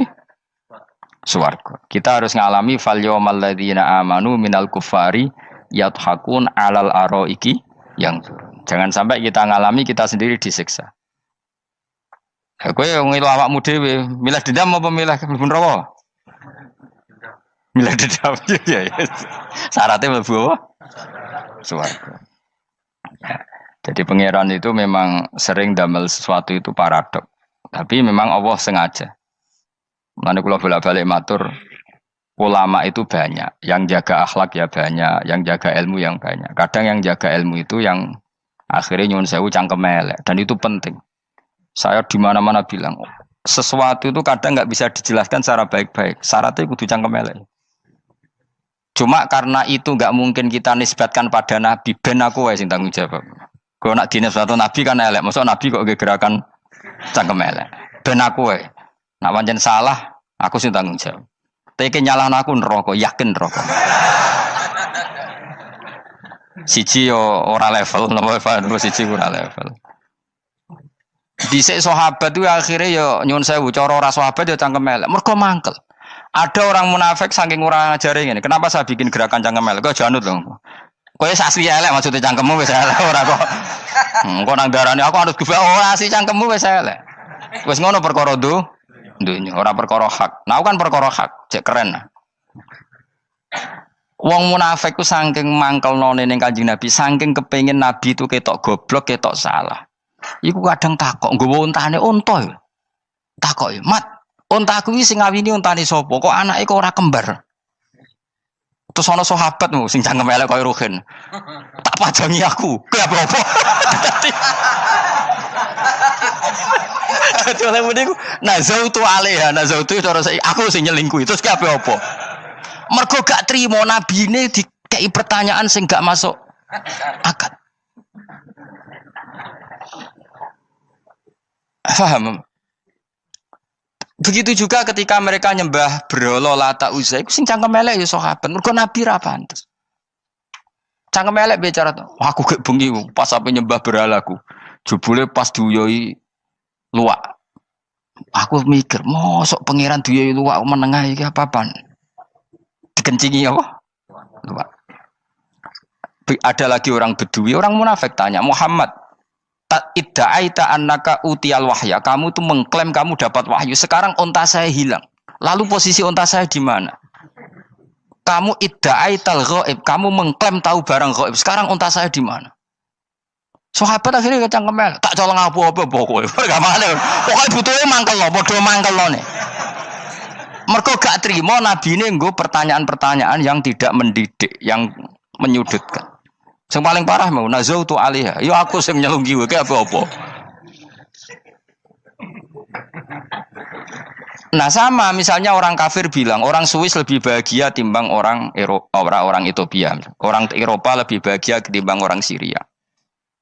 Kamu harus bilang, kata siapa? Coba ukur. Kita yang miskin, kita yang tidak menteri, kita yang tidak siapa-siapa. Andai kan ditimang kebahagiaan kita dengan menteri tidak mesti kalah. Mereka juga punya atasan yang mengganggu kan. Kue jadi buruh majikan ya tersita oleh atasan. Menteri ya tersita oleh atasan. Kebebasannya ya ada yang tersita. Wayai pengen turu harus ngantor. Wayai kepengen mangan harus rapat. Kamu ya tersita pe mangan rakelar. Ya sesuai tersitanya macam-macam kan.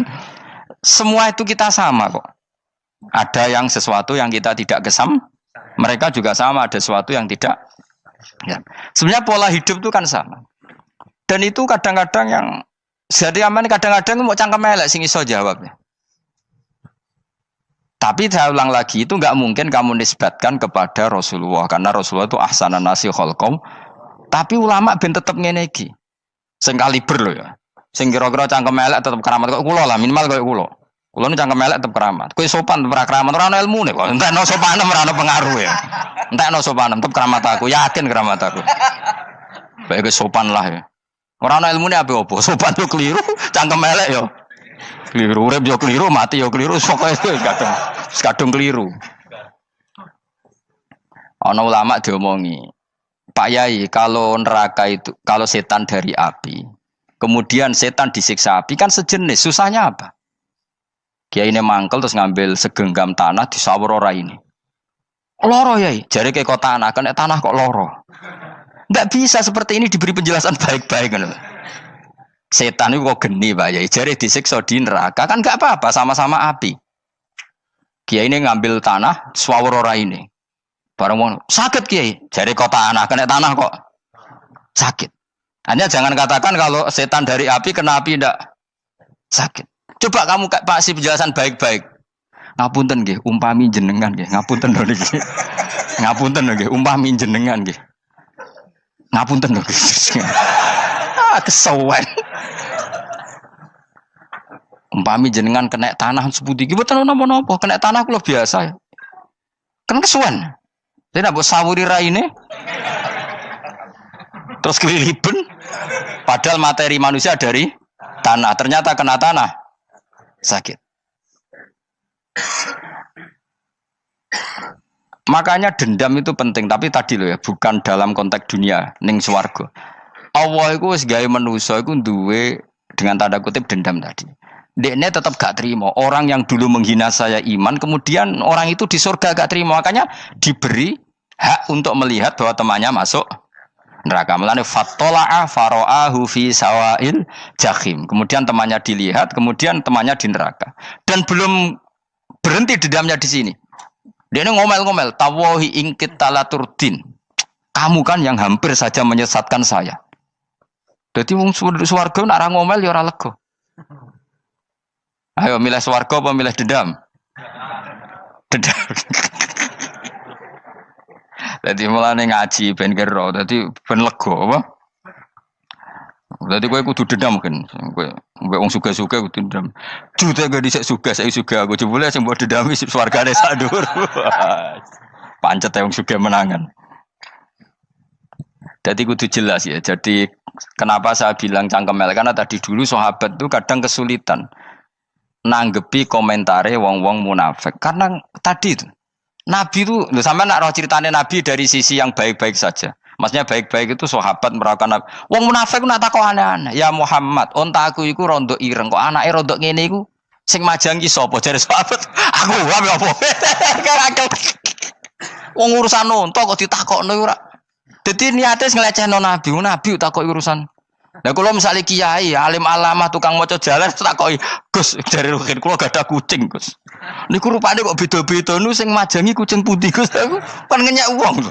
Kiai ditakoki urusan perselingkuhane apa? Kucing. Bukan nabi itu kono mesti sahabat tahu terus kabeh apa? Ono sing ontane hilang Muhammad kamu mengklaim tahu barang gaib. Lalu onta saya sekarang hilang di mana? Itu saya sahabat tak jupuk. Maksudnya sahabat tadi agak nyolong mangkel wae. Cara aku zaman sahabat kok menangi nabi. Sing hilang ontamu nabi mbok takoki. Engko sing dionto ora iso njogo malah nabi wong liya mbok takoki. Cok goblok. Enggak mungkin seperti ini kita baik-baik saja. Jajal misalnya ke sopan, ngapunten nggih, Nabi sukani hak mikir ya. Malah kumo luhur kan? Nabi kasih waktu untuk meditasi. Ini kan malah gak kasih sopan gini iki. Unta-unta mudik takon Nabi lah enggak wis ora melok di dunya kan lebih gampang. Gampang di cangkem melek cangkem apik. Jawab. Gampang cangkem melek. Makanya dulu mulai sahabat, ada sahabat kayak Umar, kayak Khalid bin Walid, gue jagani ngomong sing ini. Masyhur. Ono munafik nih takok, Muhammad, kamu betul Mi'raj? Iya. Sayyidina Ali diparani takok. Ali, sikile mangkat sitok diangkat. Angkat loro-loro ra iso. Ngono jare kancamu iso. Mergo artinya terbang kan kakinya terangkat semua. Sayyidina Ali karena wong pinter nganggep iku guyu tok Sayyidina Ali. Bareng takok Umar, kan dekne kepengen mengalahkan Nabi dan mengalahkan Ali. Terakhir ning Umar. Mar, kowe iso ngangkat sikilem sitok. Teni. Pekno pedang mbek Umar. Kewan iki. Ngono ku ora iso diadepi api-apian. Kok Umar wis ngerti iki ora kena diterangno mbek akal. Makanya saya punya rencana, umpama aku menangi Nabi, itu sangat melek. Nabi ra usah ben tetap ahsana nasi kholqom. Nabi kita selamatkan supaya tetap steril. Masyhur kan, jadi ada orang Yahudi itu membawa kambing mati kan. Wedhus lu mati. Ya Muhammad, kambing yang mati ini yang bunuh siapa? Karena Nabi orang tauhid ya Allah. Yang bunuh kambing mati itu Allah. Agamamu ini aneh Muhammad. Yang dibunuh Allah langsung orisinil haram, yang lewat tangan-tangan jahil manusia halal. Itu sing disebut wa kadzalika ja'alna likulli nabiyyin aduwan syayatinal insi wal jin yuhi ba'dhum la ba'din zukhrufal qauli ghurur. Coba cara aku menangi Nabi. Kan nak cara medis kan jelas ya, kan tentu sehat yang disembelih karena darahnya keluar. Tapi mereka ngomong wong orisinil dibunuh wong langsung kok malah haram yang dibunuh manusia. Ini aneh mata agama. Cara aku menangi zaman Nabi, yo no pangan dhewe ngono kowe sing gampang dikira-kira. Tapi ora aja Nabi lho sing ngendikan. Kowe wae sing penggemar Nabi. Kancang kemelek pantes selain bakat yo ora bakal dadi nabi wis. Ya kena muni halal yo pangan tekno. Kan dekne muni halal kan? Ya wis entekno. Ben do mangan apa, Bah? Badang. Tapi Nabi kan gak mungkin ngendikan seperti. Tapi sahabatnya dong ngendikan gitu. Mergo mangkal ngadepi. Jadi kadang-kadang orang itu gak bisa dikasih penjelasan secara apa? Baik-baik. Ya tapi tadi saya ulang lagi, kita kudu tetap nyelametno Kanjeng Nabi. Yes, mulane ulama itu udah keras masalah bab ngadepi wong fasik itu keras. Masyhur Sidina Ali nanti debat be orang ateis. Ali, kowe sehari terkenal sahabatnya Nabi paling cerdas. Umpama kowe wis mbok rewangi salat, mbok rewangi poso, kemudian sok ben mati ra ono apa-apa. Terus kowe rugi, mbok rewangi salat, mbok rewangi poso, mbok rewangi takwa, ternyata nanti di akhirat enggak ada apa-apa. Karena aku kan enak ning dunya, gak tahu salat, gak tahu poso, jadi nanti kalau enggak ada apa-apa kan enggak masalah. Aku di dunia enggak pernah kebebanan aturan-aturan syariat. Masyhur dawuh Sayyidina Ali. Ingka nama taqulu sidqan atau haqqan takhallasta wa takhallasna. Wa ingka nama aqulu haqqan takhallasna wa ahlakta. Siapa lo di? Jika yang kamu katakan benar, yang lolos tidak hanya kamu, saya pun lolos. Jika nanti di akhirat gak ada hisab, memang yang selamat kue tok, aku lah yo. Selamat dong, bodoh-bodoh ra ono hisab. Ingka nama taqulu haqqan faqad takhallasta wa takhallasna. Jika yang kamu katakan benar, enggak ada hisab, maka kamu selamat, saya pun selamat rumangsamu. Tapi jika yang saya katakan benar, takhallasna wa ahlakta, saya selamat kowe rusak. Niku muga ora sidina Ali cangkem elek tapi, muga ora sidina Ali. Muga sing ngomong Ruhin misal. Kan cangkem elek. Karena orang seperti itu ora iso mbok terangno api-apian. Di kampunten nggih mengke delok mengke. Lho delok mengke kesuwen li. Kowe nek mati wae SMS aku malah do ndi-ndi ngomongnya. Maka jawab Sayyidina Ali, jika yang kamu katakan benar, yang selamat tidak hanya kamu, saya pun selamat karena tidak ada apa? Hisab. Tapi jika yang saya katakan benar, maka takhallasna wa ahlakta, saya selamat, kamu rusak. Mulane cara kula wong Islam kudu yakin mlebu swarga. Senajan to neraka sik. Saya berkali-kali bilang, kita pun nuruti khawatir. Sebenarnya sholat kita potensi gak diterima Allah karena ada ikhlas. Puasa kita juga gitu. Tapi masalahnya kubu sebelah darani siapapun mati itu masuk swarga. Lan aku kalah iklan iso kalah. Lan aku kampanye paling gampang ngaji swarga, ngaji ra paham yo swarga, go kitab ngalor ngidul yo swarga, modus gaya-gayanan yo swarga. Ngaji mergo mangkel bojo yo swarga. Ngaji nglalekno utang yo swarga. Oh, apa kubu sebelah wae swarga terus bosok kene sing iman kak. Swarga. Soal akhir ki mlebu neraka tak kandhani wis enteni sik sabar. Pada akhirnya tetap masuk swarga. Pada akhirnya kapan? 10.000 tahun apa ya ora. Ayo ora kepengin orang nglakoni kok. Jadi ini penting ya. Jadi kita harus terbiasa berpikir secara tadi ya. Sarohku sahabat ulama itu nak ngadepi wong fasik itu akhirnya cangkem elek. Mergo kadang penjelasan lebih gampang. Cuma tadi saya ulang lagi, Nabi harus kita selamatkan. Sajane Nabi Ibrahim yang podo parah. Jadi ketika beliau mematahkan semua berhala yang kecil kan kapaknya dikalungkan berhala yang bareng ditakoi. Hem siapa yang melakukan itu? Takono sing nggo kapak, ora nggo kapak. Jare ketuane wong kafir, utekem lho hem wong karuan berhala, bukan nakoki, ora karuan iso ngomong, bukan nakoki.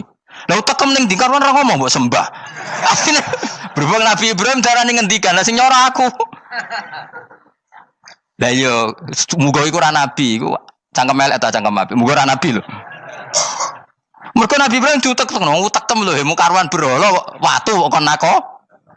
Jare Ibrahim utekem tak kok karuan watu kok mbok sembah. Iso diterangno apik-apikan. Ngapunten nggih. Ngapunten sanget niki niku. Kesuwen yakin kesuwen. Lah cuma ke mari siko nabi ku ya iku nedok sing cangkem elek iku. Tapi ora demi hak, demi hadun. Nah lha iku sing mari elek. Apa logikanya? Saiki musuh dhisik musuh saiki gabung kuwi ku barang-barang donya kok mbok soal. Nyoal barang akhirat itu keren apa? Apa susahe ning donya nggo sujud, apa susahe ning donya nggo ibadah iku keren. Nyoal kok trimo. Dhisik musuhan kok saiki rukun ben donya kok mbok soal ben wis jegeman santriku di sini aku. Ciri utama wong apik nyebalakno barang dunya, tapi nek akhirat seri. Kayak aku mestine paten soalku wis ngaji jalalan kok gak dadi wali ku maksudku piye? Tak ulang mulai 2005 kok ora alim maksud. Tapi kita wari jawaban tawaduk. Ya tak wari jawaban apa? Karena kita ndak ingin nyaingi guru apalagi melangkahi. Ya tak warai ya. Jadi sajane kula saged alim Gus, tapi mboten sae nglangkahi guru. Mulane kula nyuwun pangeran tetep bodho kersane. Kersane tetap sopan tidak ngelangkai. Setuju ya? Jadi soalnya nggak takoki. 2005 loh kan 2005. Berarti seberang tahun? 14 tahun. Tak takoki dadi mubalek yo ora, khotib yo ora. Krungu kabar Ruhin Wali yo ora. Nuruti kecewa. Tapi setelah ada jawaban tawaduk ya soleh. Memang enggak baik. Murid nyalip guru itu enggak baik. Ya berapa apik, ora iso ya ora ros pokoknya. Jelas gitu. Terus niki bukti orang soleh itu boleh berteman orang macam-macam. Bernya ini ahlul jannah bercerita dulu punya teman ateis. Jelas gitu. Yang teman itu mengingkari adanya hari gebang. Tapi nyatanya orang soleh ini tetap masuk surga. Artinya apa? Pertemanan di dunia sama orang ateis ini tidak menghalangi dia masuk surga. Tentu ya sebatas pertemanan. Ora konco golek demenan iku ora jenenge konco iku. Maksudnya berteman mungkin satu kantor atau ditakdir tetangga atau ditakdir apa. Tentu tidak ngikuti apa kemaksiatannya, tapi tetap berteman. Karena istilahnya ini kanali korin, saya punya teman sohibun yungkirul ba'sa, saya punya teman yang mengingkari hari kebangkitan, yang teman itu setiap kali ketemu saya mencibir saya, inna kalaminal musad dikin aidza mitna wa kunna turaba wa idzaman inna lamadi madinun. Teman saya itu selalu mencibir, masa kita nanti dibangkitkan lagi padahal kita sudah jadi debu dan jadi tulang belu. Lalu teman saya ini nasibnya gimana? Bersama Allah dipertontonkan, contohnya teman itu masuk neraka. Intinya apa? Orang soleh ini ketika di dunia punya teman orang tidak soleh, dan itu tidak disalahkan Allah. Tetap dia ahlil jannah, dan temannya karena salah tetap ahlin. Nah, hanya gak ada cerita terus berhubungi kancamu, kowe mlebu neraka ndak. Makanya kita rileks saja di Indonesia. Kancanan tonggo macam-macam tenang aja.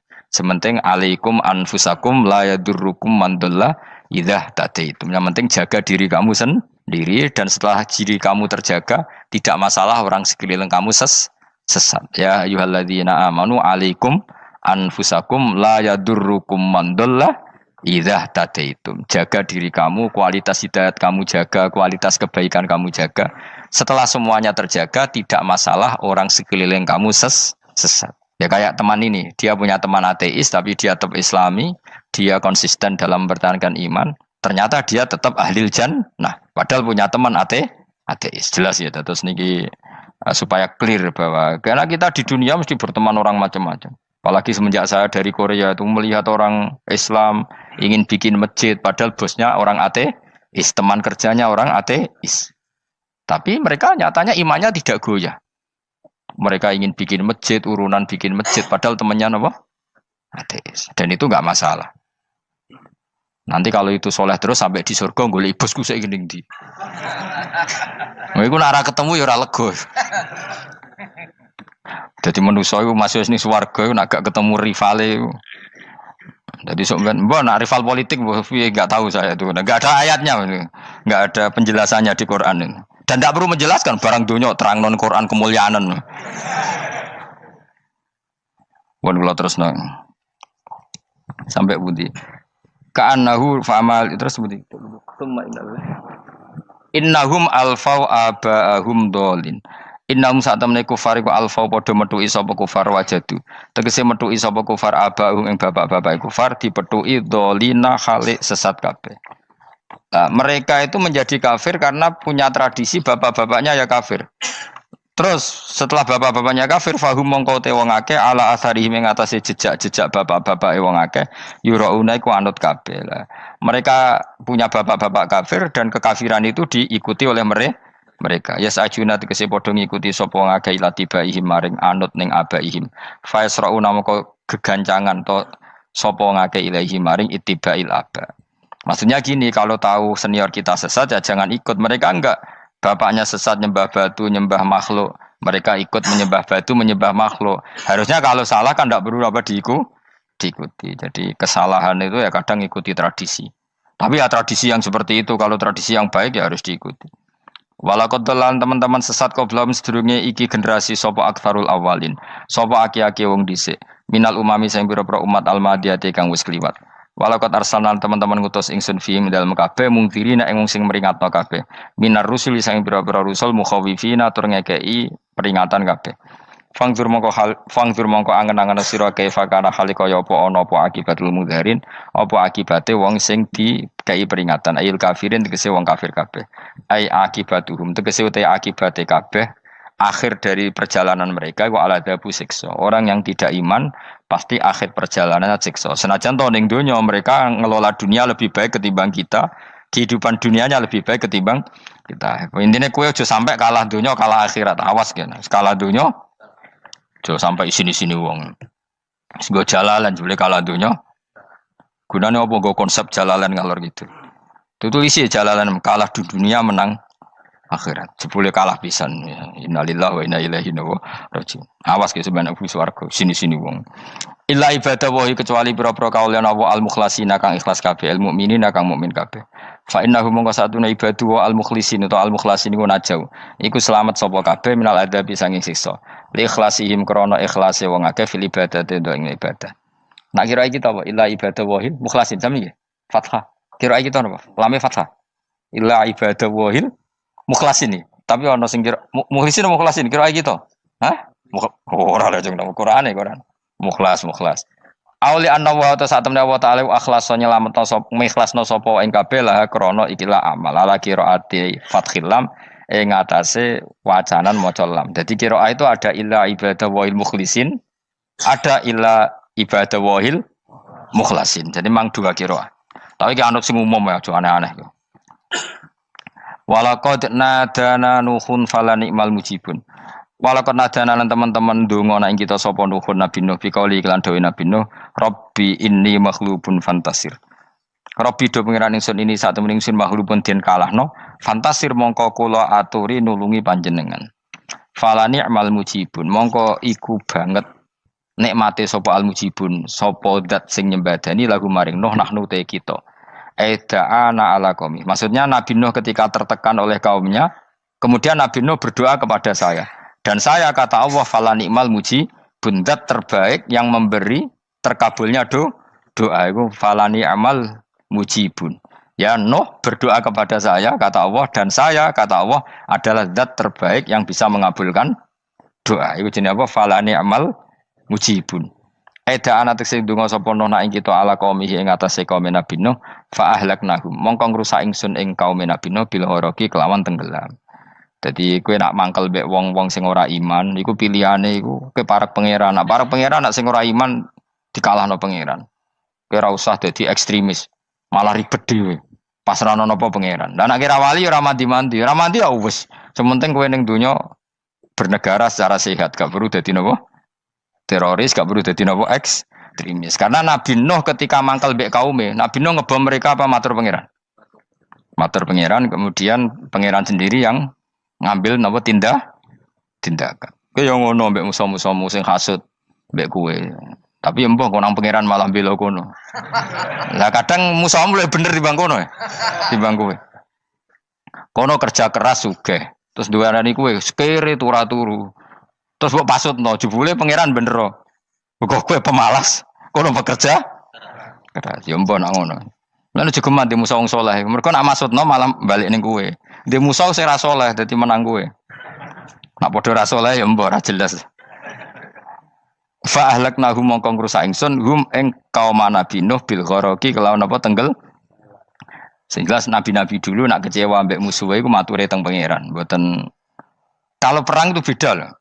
Nabi kalau perang dia perang di arena perang di Badar, di Uhud. Jadi janjian terus duel. Ora kok musuhe turu terus di sebelah mboten enten ngono. Ya kalau mau perang ya janjian, jadi fair.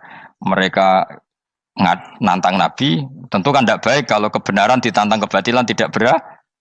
Terus akhirnya ya duel ini wow.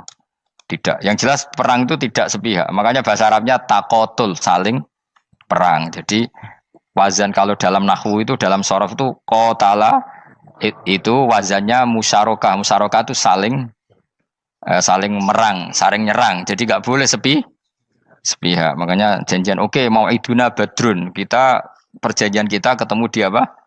Badar terus ketemu. Ora kok limbe-limbenan niku mboten. Memang tarung. Jadi keren. Sing kalah ya keren, sing menang ya keren. Mergo corong Jawa wani adep. Mboten nyulik niku mboten.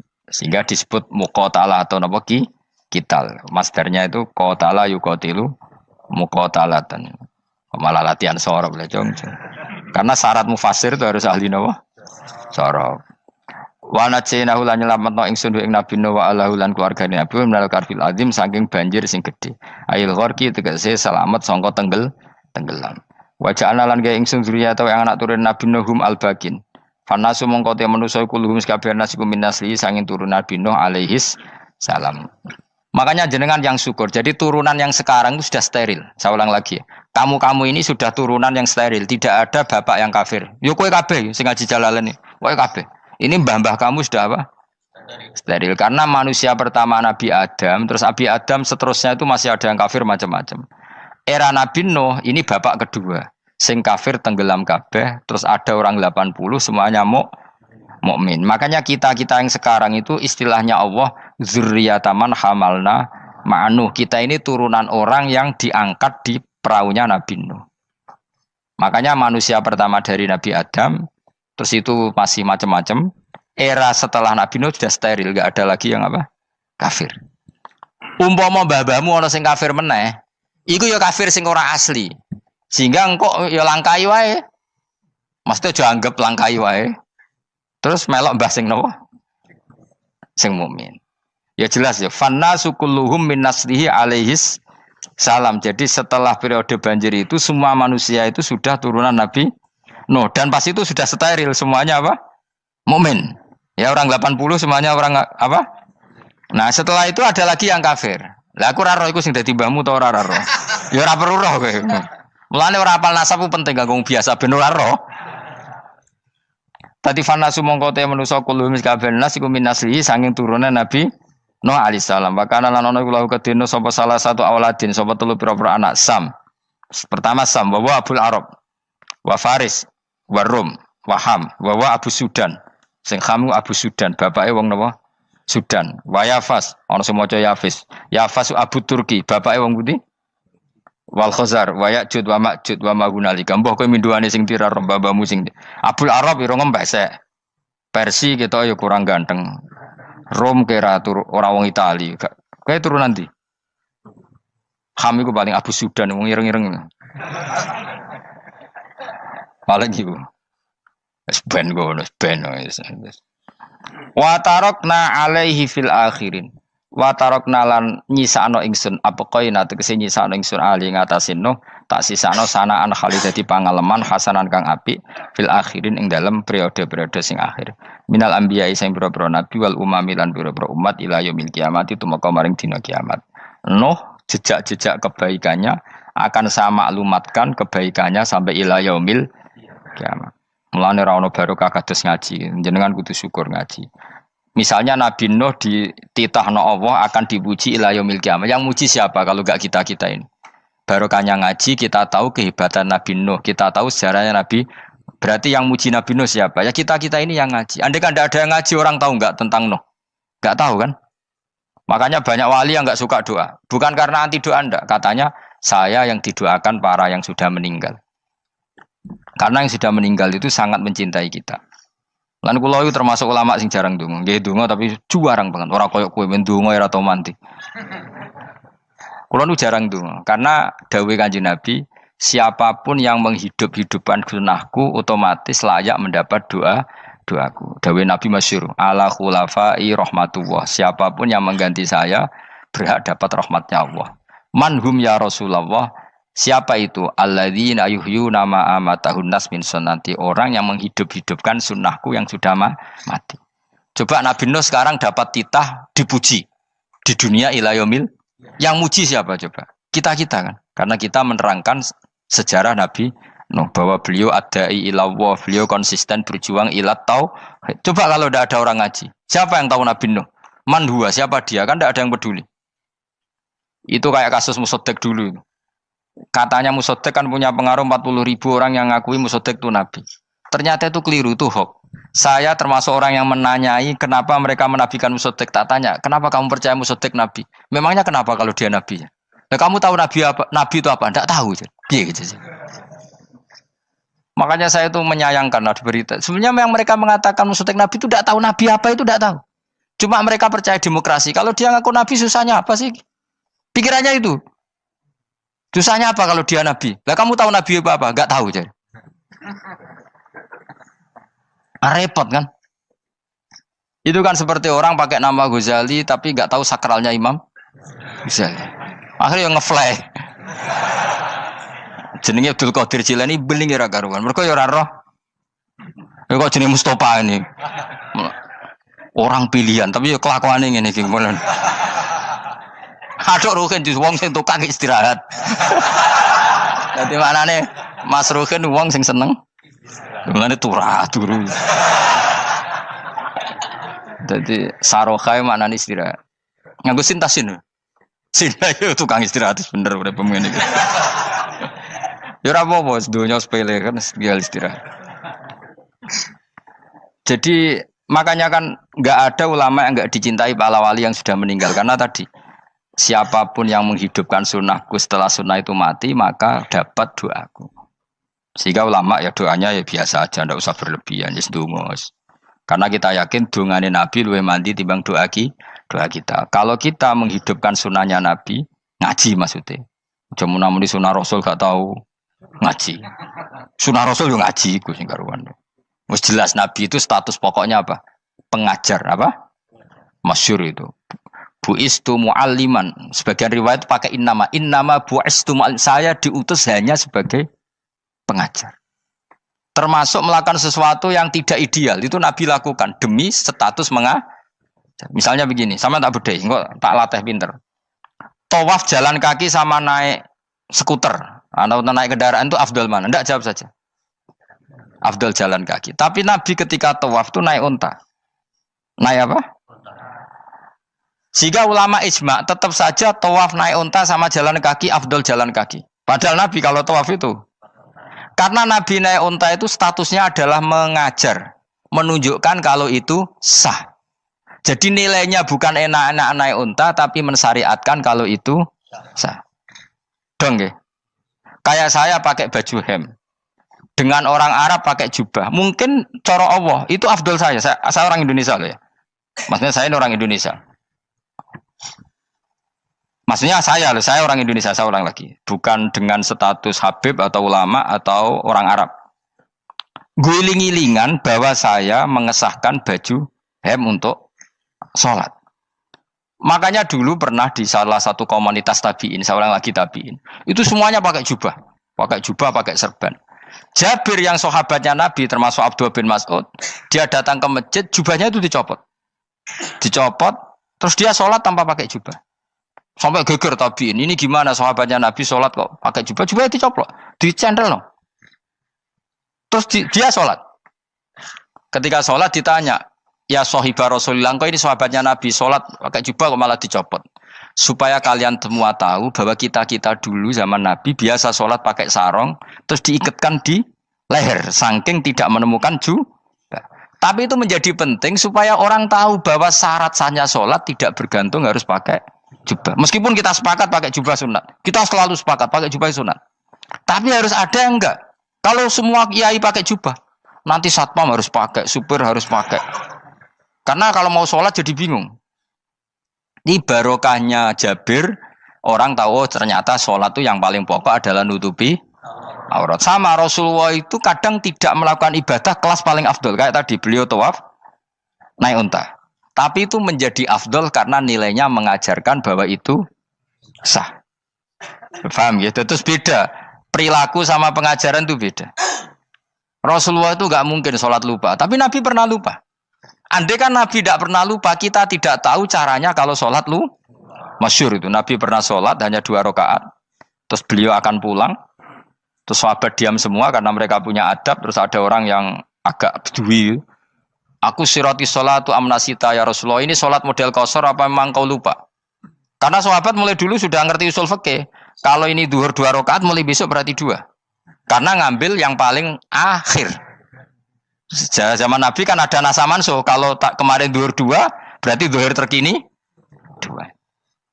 Terus Nabi balik lagi ke majelis mengkonfirmasi ahakun maqalau Dzulyaden, apa yang dikatakan Dzulyaden tadi benar. Iya ya Rasulullah, engkau tadi sholat hanya 2. Terus Nabi takbir menambahi 2 rakaat. Artinya apa? Kalau kamu lupa itu tidak harus mengulang dari awal, cukup bina meneruskan. Sehingga misalnya kita tawaf sudah 3 putaran, terus kita batal, ya kita wudu saja. Mulai awal apa teruskan terus keempat? Coba kalau Nabi gak pernah salah seperti itu, kita tidak tahu cara ngelola kesalahan. Ya misalnya kamu tawaf terus batal. Kamu wudu, nambah keempat apa mulai dari awal? Nambah keempat. Karena setiap seperti itu, bana alama fa'ala harus meneruskan. Bukan andai kan Nabi tidak pernah melakukan itu, kita tidak tahu caranya. Ojo kok malah komentar, sholat nganti lali, kowe eling opo wae, cangkemmu. Laline Nabi ora koyo lalimu. Mulane ana imam sholat salah iku anggap ae niru Nabi. Cuma bedanya Nabi untuk ganjaran wong iku gak ngono, tapi tetep Jadi Nabi itu beberapa kali itu ngalami sesuatu yang tidak afdol. Tujuannya satu, untuk pelajaran. Makanya masyhur itu riwayat makuntu ansa walakin unassa li as-sunnah. Saya itu tidak pernah lupa, tapi sama Allah didesain lupa li as-sunnah supaya itu jadi sunnah. Jadi makuntu ansa walakin unassa li as-sunnah. Jadi saya tidak pernah lupa, tapi sama Allah didesain lupa supaya jadi sunnah cara ngelola kelupaan. Misalnya sholat 3 apa 4, milih 3. Milih al-aqal. Karena itu satu-satunya cara. Sehingga Nabi didesain pernah sholat hanya 2 rakaat, terus diingatkan sama sahabat. Terus itu jadi sunnah caranya ngelola apa lu? Caranya ngelola lupa. Begitu seterusnya. Nabi ngendikan al-ajur bi qadri ta'ab secara makna seperti itu. Tapi Nabi sendiri tawaf itu naik unta. Sehingga sekarang ada orang naik skuter, naik kursi roda, itu dikiaskan karena Nabi dulu pernah berkendara. Coba kalau Nabi tidak pernah berkendara, wong sing lumpuh gak iso tawaf, wong sing sakit gak bisa tawaf karena gak ada riwayat Nabi pakai kendaraan. Tapi barokahnya Nabi pakai kendaraan, semua referensi itu gampang. Meskipun Nabi sendiri pas itu masih sehat, sangat sehat. Tapi biar jadi sunnah, kalau seperti itu tidak apa-apa. Karena tadi Nabi itu yang penting buistu mu'alliman, saya diutus sebagai pengajar. Kadang Nabi melakukan sesuatu itu tidak ideal. Tapi tidak ideal yang akhirnya malah lebih ideal ketimbang ideal kita. Karena apa? Nilainya taklim, mengajarkan. Itu masyhur itu dalam ilmu ushul fikih. Jadi yang dilakukan Nabi jaiz, biasa-biasa saja atau boleh, itu statusnya bagi Nabi adalah fardhu ain karena liwujubit taklim, karena menjadi kewajiban mengajar. Masyhur itu jadi dalam usul fikih itu. Karena Nabi berkeharusan menjelaskan. Sehingga kamu jangan tanya, apakah yang dilakukan Nabi itu mesti kelas paling utama? Jawabannya ya, misalnya gini. Nabi itu sangat mencintai Qiyamul Lail. Sangat-sangat mencintai Qiyamul Lail. Tapi Nabi hari keempat itu sudah gak mau ikut sholat di masjid. Terus ada riwayat, kubu sebelah bilang Nabi baru sholat 2 rakaat terus enggak. Ada yang bilang 8. Macam-macam. Nah, yang jelas orang sepakat riwayat itu, hari keempat Nabi sudah gak sholat di masjid. Dan itu bagus bagi Nabi, meskipun bagi kita agak bagus. Kenapa? Andai kan Nabi sholat Qiyamul Lail selalu di masjid dan selalu 20 rakaat atau selalu 8 rakaat, pasti orang ngira itu fardhu ain. Bahwa Qiyamul Ramadan harus apa? Di masjid. Dan harus 20 rakaat atau 8. Tapi Nabi dari awal sholat itu tidak konsisten. Kadang 2 rakaat, kadang 4 rakaat, kadang 6 rakaat, kadang 9 rakaat langsung tanpa salam. Full langsung salam. Kadang 2 salam, kadang 9 rakaat full langsung salam. Akhirnya apa? Imam Syafi'i berkesimpulan yang namanya tasyahud awal itu sunat. Kamu sekarang sholat duhur, keyakinan kamu tasyahud awal sunat enggak menurut mazhab Syafi'i? Sunat kan? Karena Nabi pernah sholat malam 9 rakaat langsung tanpa tahiyat. Salam 1. Nah karena Nabi tidak konsisten juga beberapa kali meninggalkan itu, umatnya tahu kalau tarawih itu sunnah. Sehingga bakul mi ya tetap adol mi yang tatpam tetap jaga. Dan orang tidak akan mencibir itu karena memang ada yang pulang tarawih, ada yang enggak, dan itu kebanyakan. Yo barokah Nabi tadi. Loh saya betul, saya itu tidak sombong. Saya itu punya pondok, punya santri banyak. Sampai sekarang saya kadang ya tidak tarawih, ya ora delik biasa. Supaya orang tahu kalau itu mah enggak wajib. Tapi berhubung saya wis nama wis kadung apik ngono ku ya ora dadi jatuhku, aman. Tapi sebenarnya hatiku yo nangis, kangen kula mbek pangeran. Lu Nabi sangat kangen mbek pangeran, tapi kalau melakukan ibadah secara terbuka semua pasti dikira itu wajib dan itu memberatkan umatnya. Nah, kowe ora usah ngono, kowe ora usah terus niru Nabi, kadang-kadang ra traweh niru Nabi. Kowe bolak-balik wong ora ngarah, anut kowe ora ngarah. Mulane traweh wae, nek kowe bareng traweh wae. Kok GR apa ono sing nyoroti perilakumu ora ngarah. Makanya kenangannya Sayyidah Aisyah itu kenangannya beliau itu wa in sama siapa teks hadisnya ini ada di Sahih Muslim wa in kana Rasulullah la yadaul amal wa yuhibbuhu makhafata ayufradu alaihim. Sungguh Rasulullah itu sangat mencintai amal tapi beliau terpaksa meninggal. Jadi Nabi itu sangat merindukan amal tapi terpaksa beliau meninggalkannya takut itu dianggap wajib. Misalnya Nabi siwakan.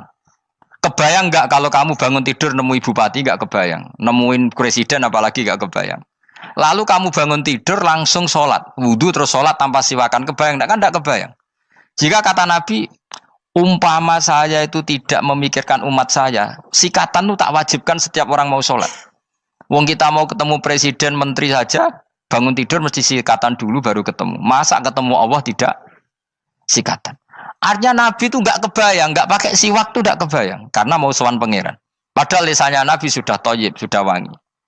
Tapi Nabi terpaksa kadang-kadang meninggalkan siwakan itu karena takut nanti dikira wajib. Kayak apa Nabi? Artinya Nabi pas siwakan ya baik karena menunjukkan itu sunnah, pas tidak juga baik karena ini menjadi pelajaran kalau itu tidak wajib. Lah anak kowe pas ra siwakan mergo dablek ngono lho. Mulane kowe ojo kan jajal ya kangkang sing biasa rokokan, bariku ana komat langsung salat tas siwakan. Sing biasa ngaji sore iku lho ora usah contoh ado-ado. Gak kelakuanem lho. Iku perkara niru Nabi ta perkara rasa-rasane jawab. Jadi Nabi itu beda. Perilaku apa saja itu jadi teladan, akhirnya jadi referensi. Begitu juga Nabi yang mensunatkan sunat safar, sunat kudum. Tapi Nabi beberapa kali ada sholat. Ada sahabat yang selalu sholat safar. Kalau pergi sholat, kalau datang sholat. Sampai Nabi ya disalahno. Agama orang ngene iku, Cung. Ojo nemen-nemen. Wala yusyadza hadatina ahadun ila ghalabu. Sing tenanan nyekeli agama, iku kok mesti kalah. Nak kalah terus bosen. Utawa tukang nyalahno wong liya. Coba kamu kalau gak pernah tahajud, roh wong turu terus Bu Arani Zaid turu, Ruhin turu. Jajal kita tahajud rong minggu. Oh kebo turu. Lha tahajud rong minggu ngebok-ngebokno wong kan itu. Mulane solehmu bahaya. Mulane aku seneng soleh pas-pasan ini seneng. Sekali over city mesti cangkemmu elek. Aku yakin lho. Wes rai-rai ini ketara, aku sapal. Jajal kowe sing ngaji aku kon tahajud seminggu roh wong turu. Ngorok pisan. Oh ning donya pisan turu kebo. Padahal lagi rong. Kayak apa kalau kita tahajud setahun? Mulane orang ngekeki rezeki kita tahajud wis diangen-angen iku kira-kira oh bahaya aja iki nak tahajud.